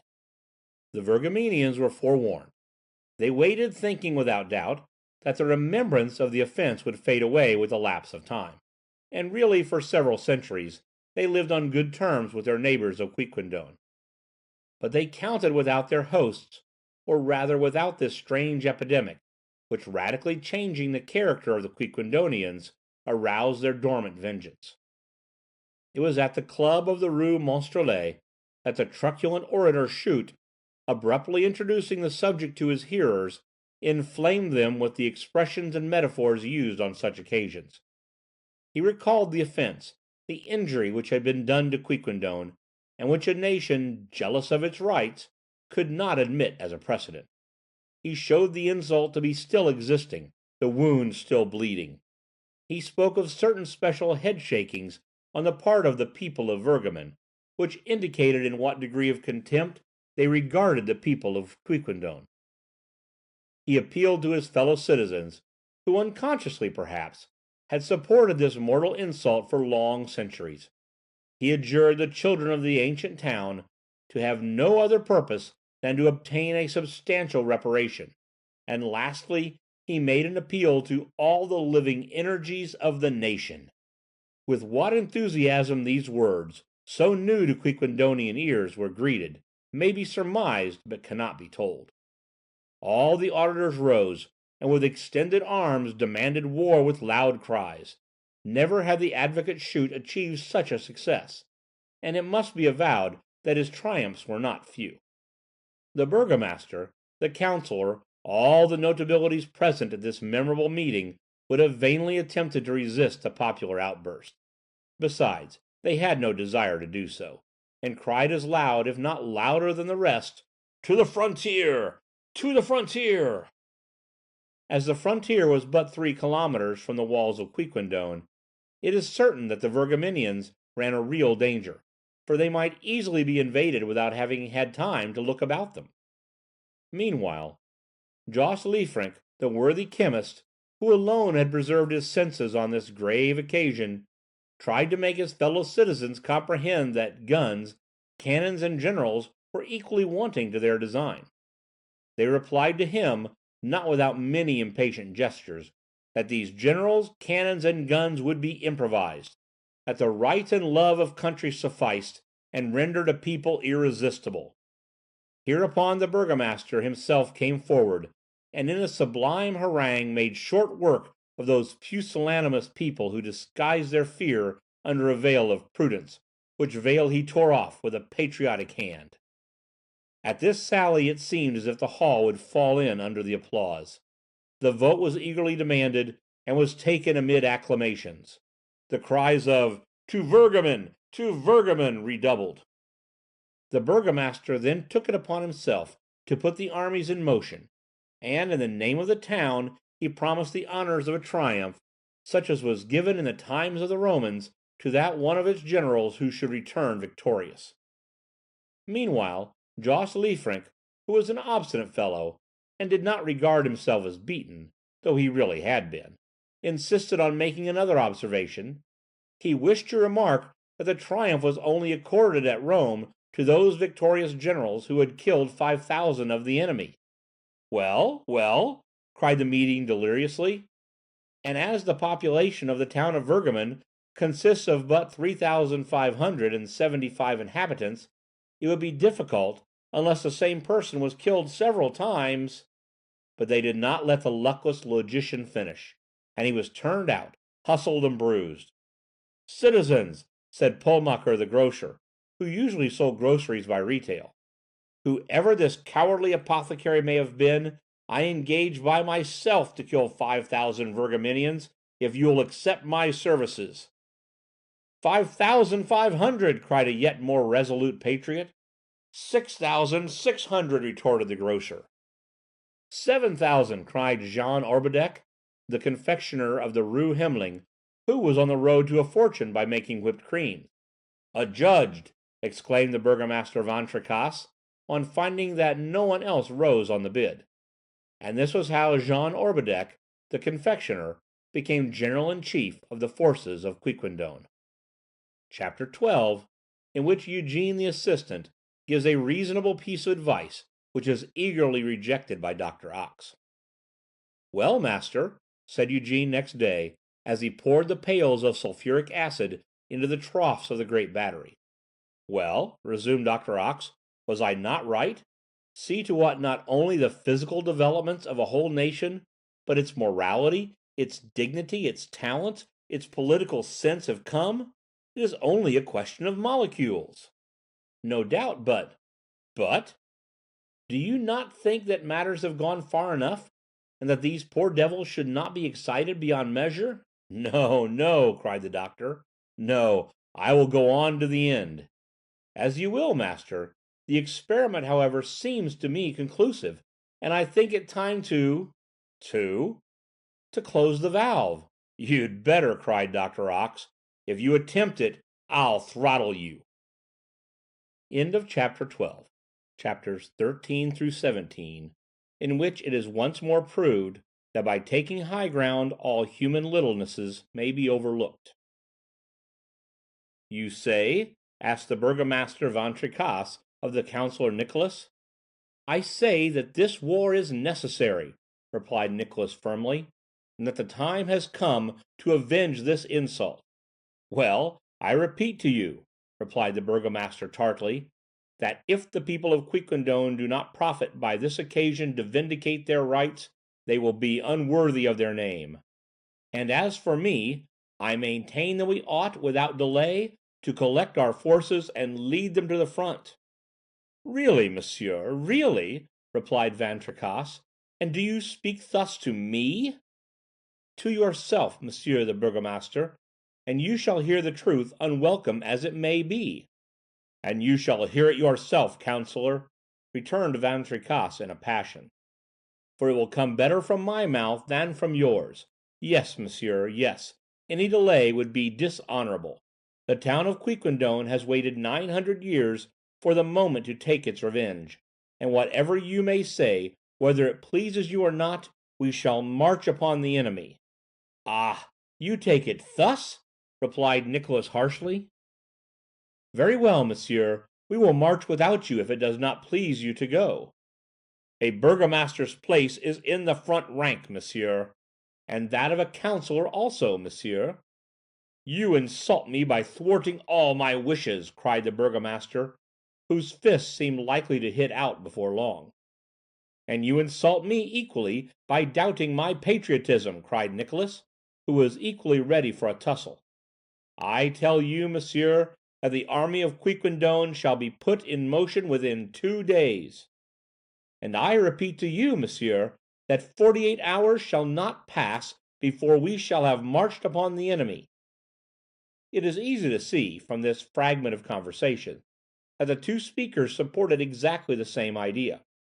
Both wished for hostilities, but as their excitement disposed them to altercation, Nicholas would not listen to Van Tricasse, nor Van Tricasse to Nicholas. Had they been of contrary opinions on this grave question, had the burgomaster favoured war and the counsellor insisted on peace, the quarrel would not have been more violent. These two old friends gazed fiercely at each other. By the quickened beating of their hearts, their red faces, their contracted pupils, the trembling of their muscles, their harsh voices, it might be conjectured that they were ready to come to blows. But the striking of a large clock happily checked the adversaries at the moment when they seemed on the point of assaulting each other. "At last the hour has come!" cried the burgomaster. "What hour?" asked the counsellor. "The hour to go to the belfry tower." "It is true, and whether it pleases you or not, I shall go, monsieur." "And I too." "Let us go." "Let us go." It might have been supposed from these last words that a collision had occurred, and that the adversaries were proceeding to a duel, but it was not so. It had been agreed that the burgomaster and the counsellor, as the two principal dignitaries of the town, should repair to the town hall, and there show themselves on the high tower which overlooked Quiquendone, that they should examine the surrounding country, so as to make the best strategic plan for the advance of their troops. Though they were in accord on this subject, they did not cease to quarrel bitterly as they went. Their loud voices were heard resounding in the streets, but all the passers-by were now accustomed to this. The exasperation of the dignitaries seemed quite natural, and no one took notice of it. Under the circumstances, a calm man would have been regarded as a monster. The burgomaster and the counsellor, having reached the porch of the belfry, were in a paroxysm of fury. They were no longer red, but pale. This terrible discussion, though they had the same idea, had produced internal spasms, and everyone knows that paleness shows that anger has reached its last limits. At the foot of the narrow tower staircase there was a real explosion. Who should go up first? Who should first creep up the winding steps? Truth compels us to say that there was a tussle, and that the counsellor Nicholas, forgetful of all that he owed to his superior, to the supreme magistrate of the town, pushed Van Tricasse violently back, and dashed up the staircase first.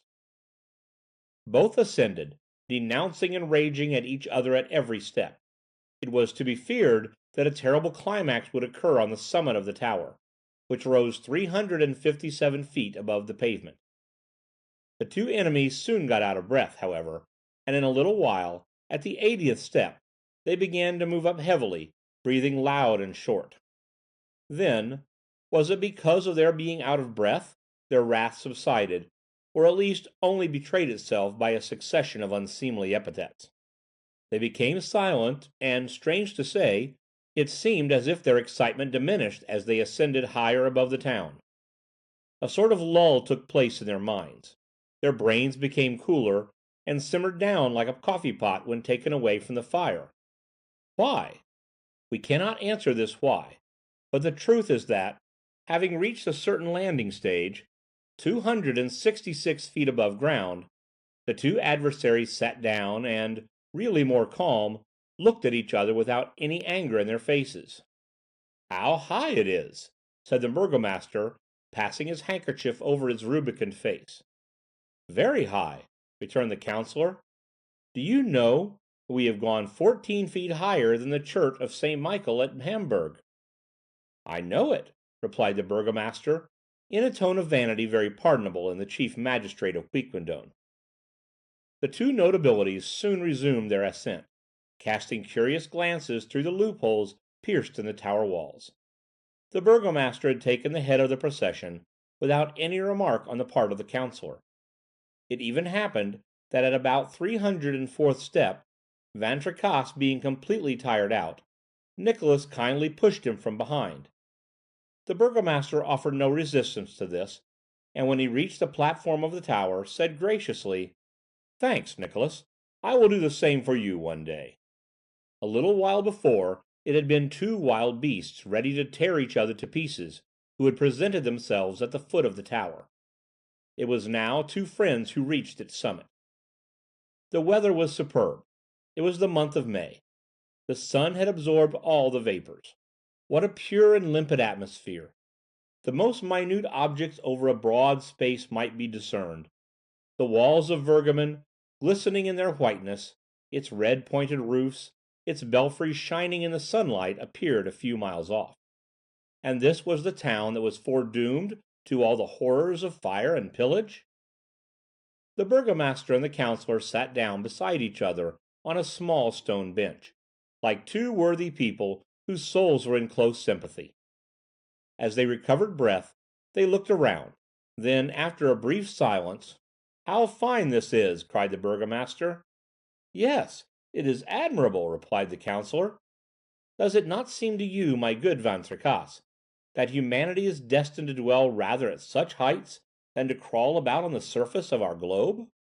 "I agree with you, honest Nicholas," returned the burgomaster. "I agree with you. You seize sentiment better when you get clear of nature. You breathe it in every sense. It is at such heights that philosophers should be formed, and that sages should live above the miseries of this world." "Shall we go around the platform?" asked the councillor. "Let us go around the platform," replied the burgomaster. And the two friends, arm in arm, and putting, as formerly, long pauses between their questions and answers, examined every point of the horizon. "It is at least 17 years since I have ascended the belfry tower," said Van Tricasse. "I do not think I ever came up before," replied Nicholas, "and I regret it, for the view from this height is sublime. Do you see, my friend, the pretty stream of the Var as it winds among the trees?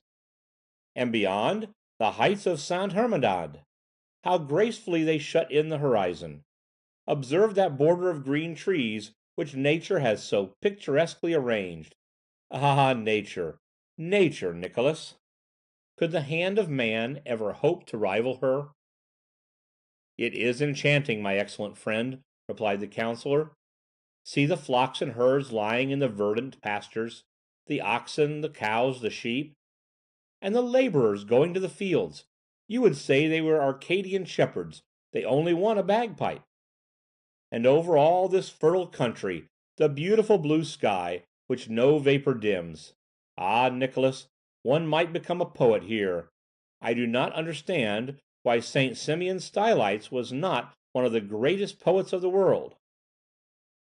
"It was because, perhaps, his column was not high enough," replied the councillor, with a gentle smile. At this moment the chimes of Quiquendone rang out. Their clear bells played one of their most melodious airs. The two friends listened in ecstasy. Then, in his calm voice, Van Tricasse said, "But what, friend Nicholas, did we come to the top of this tower to do?" "In fact," replied the counsellor, "we have permitted ourselves to be carried away by our reveries." "What did we come here to do?" repeated the burgomaster. "We came," said Nicholas, "to breathe this pure air, which human weaknesses have not corrupted. Well, shall we descend, friend Nicholas?" "Let us descend, friend Van Tricasse." They gave a parting glance at the splendid panorama which was spread before their eyes. Then the burgomaster passed down first, and began to descend with a slow and measured pace. The counsellor followed a few steps behind. They reached the landing stage at which they had stopped on ascending. Already their cheeks began to redden. They tarried a moment, then resumed their descent. In a few moments Van Tricasse begged Nicholas to go more slowly, as he felt him on his heels, and it worried him. It even did more than worry him, for 20 steps lower down he ordered the counsellor to stop, that he might get on some distance ahead. The counsellor replied that he did not wish to remain with his leg in the air to await the good pleasure of the burgomaster, and kept on. Van Tricasse retorted with a rude expression. The counsellor responded by an insulting allusion to the burgomaster's age, destined as he was, by his family traditions, to marry a second time. The burgomaster went down 20 steps more, and warned Nicholas that this should not pass thus. Nicholas replied that, at all events, he would pass down first, and the space being very narrow, the two dignitaries came into collision, and found themselves in utter darkness. The words blockhead and booby were the mildest which they now applied to each other. "We shall see, stupid beast!" cried the burgomaster. "We shall see what figure you will make in this war, and in what rank you will march." "In the rank that precedes yours, you silly old fool," replied Nicholas. Then there were other cries, and it seemed as if bodies were rolling over each other. What was going on? Why were these dispositions so quickly changed? Why were the gentle sheep of the tower's summit metamorphosed into tigers 200 feet below it? However this might be, the guardian of the tower, hearing the noise, opened the door, just at the moment when the two adversaries, bruised and with protruding eyes, were in the act of tearing each other's hair. Fortunately, they wore wigs. "You shall give me satisfaction for this," cried the burgomaster, shaking his fist under his adversary's nose. "Whenever you please," growled the counsellor Nicholas, attempting to respond with a vigorous kick. The guardian, who was himself in a passion, I cannot say why, thought the scene a very natural one. I know not what excitement urged him to take part in it, but he controlled himself, and went off to announce throughout the neighbourhood that a hostile meeting was about to take place between the burgomaster Van Tricasse and the counsellor Nicholas.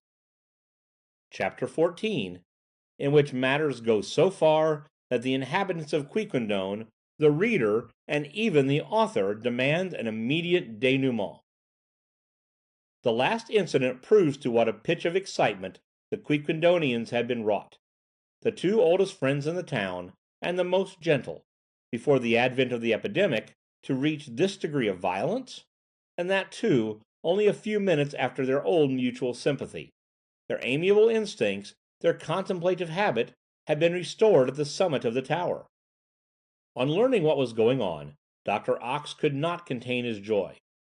He resisted the arguments which Eugene, who saw what a serious turn affairs were taking, addressed to him. Besides, both of them were infected by the general fury.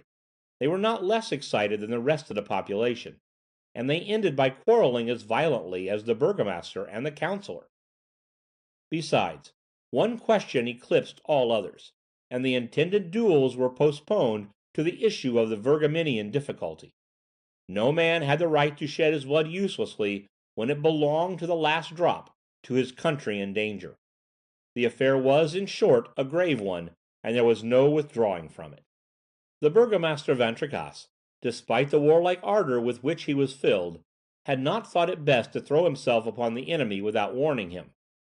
He had therefore, through the medium of the rural policeman, Hottering, sent to demand reparation of the Virgamenians, for the offence committed, in 1195, on the Quiquendonian territory. The authorities of Virgamen could not at first imagine of what the envoy spoke, and the latter, despite his official character, was conducted back to the frontier very cavalierly. Van Tricasse then sent one of the aides de camp of the confectioner general, citizen Hildevert Schumann, a manufacturer of barley sugar, a very firm and energetic man, who carried to the authorities of Virgamen the original minute of the indictment drawn up in 1195, by order of the Burgomaster Natalis Van Tricasse. The authorities of Virgamen burst out laughing, and served the aide de camp in the same manner as the rural policeman. The burgomaster then assembled the dignitaries of the town. A letter, remarkably and vigorously drawn up, was written as an ultimatum. The cause of the quarrel was plainly stated, and a delay of 24 hours was accorded to the guilty city in which to repair the outrage done to Quiquendone. The letter was sent off, and returned a few hours afterwards, torn to bits, which made so many fresh insults. The Virgamenians knew of old the forbearance and equanimity of the Quiquendonians, and made sport of them and their demand, of their casus belli and their ultimatum. There was only one thing left to do, to have recourse to arms, to invoke the god of battles, and after the Prussian fashion, to hurl themselves upon the Virgamenians before the latter could be prepared. This decision was made by the council in solemn conclave, in which cries, objurgations, and menacing gestures were mingled with unexampled violence. An assembly of idiots, a congress of madmen, a club of maniacs would not have been more tumultuous. As soon as the declaration of war was known, General Jean Orbideck assembled his troops, and perhaps 2,393 combatants from a population of 2,393 souls. The women, the children, the old men were joined with the able-bodied males. The guns of the town had been put under requisition. 5 had been found, 2 of which were without cocks, and these had been distributed to the advance guard. The artillery was composed of the old culverin of the chateau, taken in 1339 at the attack on Quesnoy, one of the first occasions of the use of cannon in history, and which had not been fired off for 5 centuries. Happily for those who were appointed to take it in charge, there were no projectiles with which to load it, but such as it was, this engine might well impose on the enemy. As for side arms, they had been taken from the Museum of Antiquities. Flint hatchets, helmets, Frankish battle axes, javelins, halberds, rapiers, and so on, and also in those domestic arsenals commonly known as cupboards and kitchens. But courage, the right hatred of the foreigner, the yearning for vengeance, were to take the place of more perfect engines, and to replace, at least it was hoped so, the modern mitrailleuses and breech-loaders. The troops were passed in review. Not a citizen failed at the roll call. General Orbideck, whose seat on horseback was far from firm, and whose steed was a vicious beast, was thrown 3 times in front of the army, but he got up again without injury, and this was regarded as a favourable omen. The burgomaster, the councillor, the civil commissary, the chief justice, the school teacher, the banker, the rector, in short, all the notabilities of the town, marched at the head. There were no tears shed, either by mothers, sisters, or daughters. They urged on their husbands, fathers, brothers to the combat, and even followed them and formed the rearguard, under the orders of the courageous Madame Van Tricasse. The crier, Jean Mistral, blew his trumpet. The army moved off and directed itself with ferocious cries toward the Oudenarde gate. At the moment when the head of the column was about to pass the walls of the town, a man threw himself before it. "Stop! Stop! Fools that you are!" he cried. "Suspend your blows! Let me shut the valve! You are not changed in nature! You are good citizens, quiet and peaceable! If you are so excited, it is my master, Dr. Ox's fault. It is an experiment. Under the pretext of lighting your streets with oxyhydric gas, he has saturated—" The assistant was beside himself, but he could not finish. At the instant that the doctor's secret was about to escape his lips, Dr. Ox himself pounced upon the unhappy Eugene in an indescribable rage, and shut his mouth by blows with his fist. It was a battle. The burgomaster, the councillor, the dignitaries, who had stopped short on Eugene's sudden appearance, carried away in turn by their exasperation, rushed upon the two strangers, without waiting to hear either the one or the other. Dr. Ox and his assistant, beaten and lashed, were about to be dragged by order of Van Tricasse to the roundhouse, when— Chapter 15, in which the denouement takes place. When a formidable explosion resounded. All the atmosphere which enveloped Quiquendone seemed on fire. A flame of an intensity and vividness quite unwonted shot up into the heavens like a meteor. Had it been night, this flame would have been visible for 10 leagues around. The whole army of Quiquendone fell to the earth, like an army of monks. Happily there were no victims. A few scratches and slight hurts were the only result. The confectioner, who, as chance would have it, had not fallen from his horse this time, had his plume singed, and escaped without any further injury. What had happened? Something very simple, as was soon learned. The gas-works had just blown up. During the absence of the doctor and his assistant, some careless mistake had no doubt been made. It is not known how or why a communication had been established between the reservoir which contained the oxygen and that which enclosed the hydrogen. An explosive mixture had resulted from the union of these two gases, to which fire had accidentally been applied. This changed everything. But when the army got upon its feet again, Dr. Ox and his assistant Eugene had disappeared. Chapter 16, in which the intelligent reader sees that he has guessed correctly, despite all the author's precautions. After the explosion, Quiquendone immediately became the peaceable, phlegmatic and Flemish town it formerly was.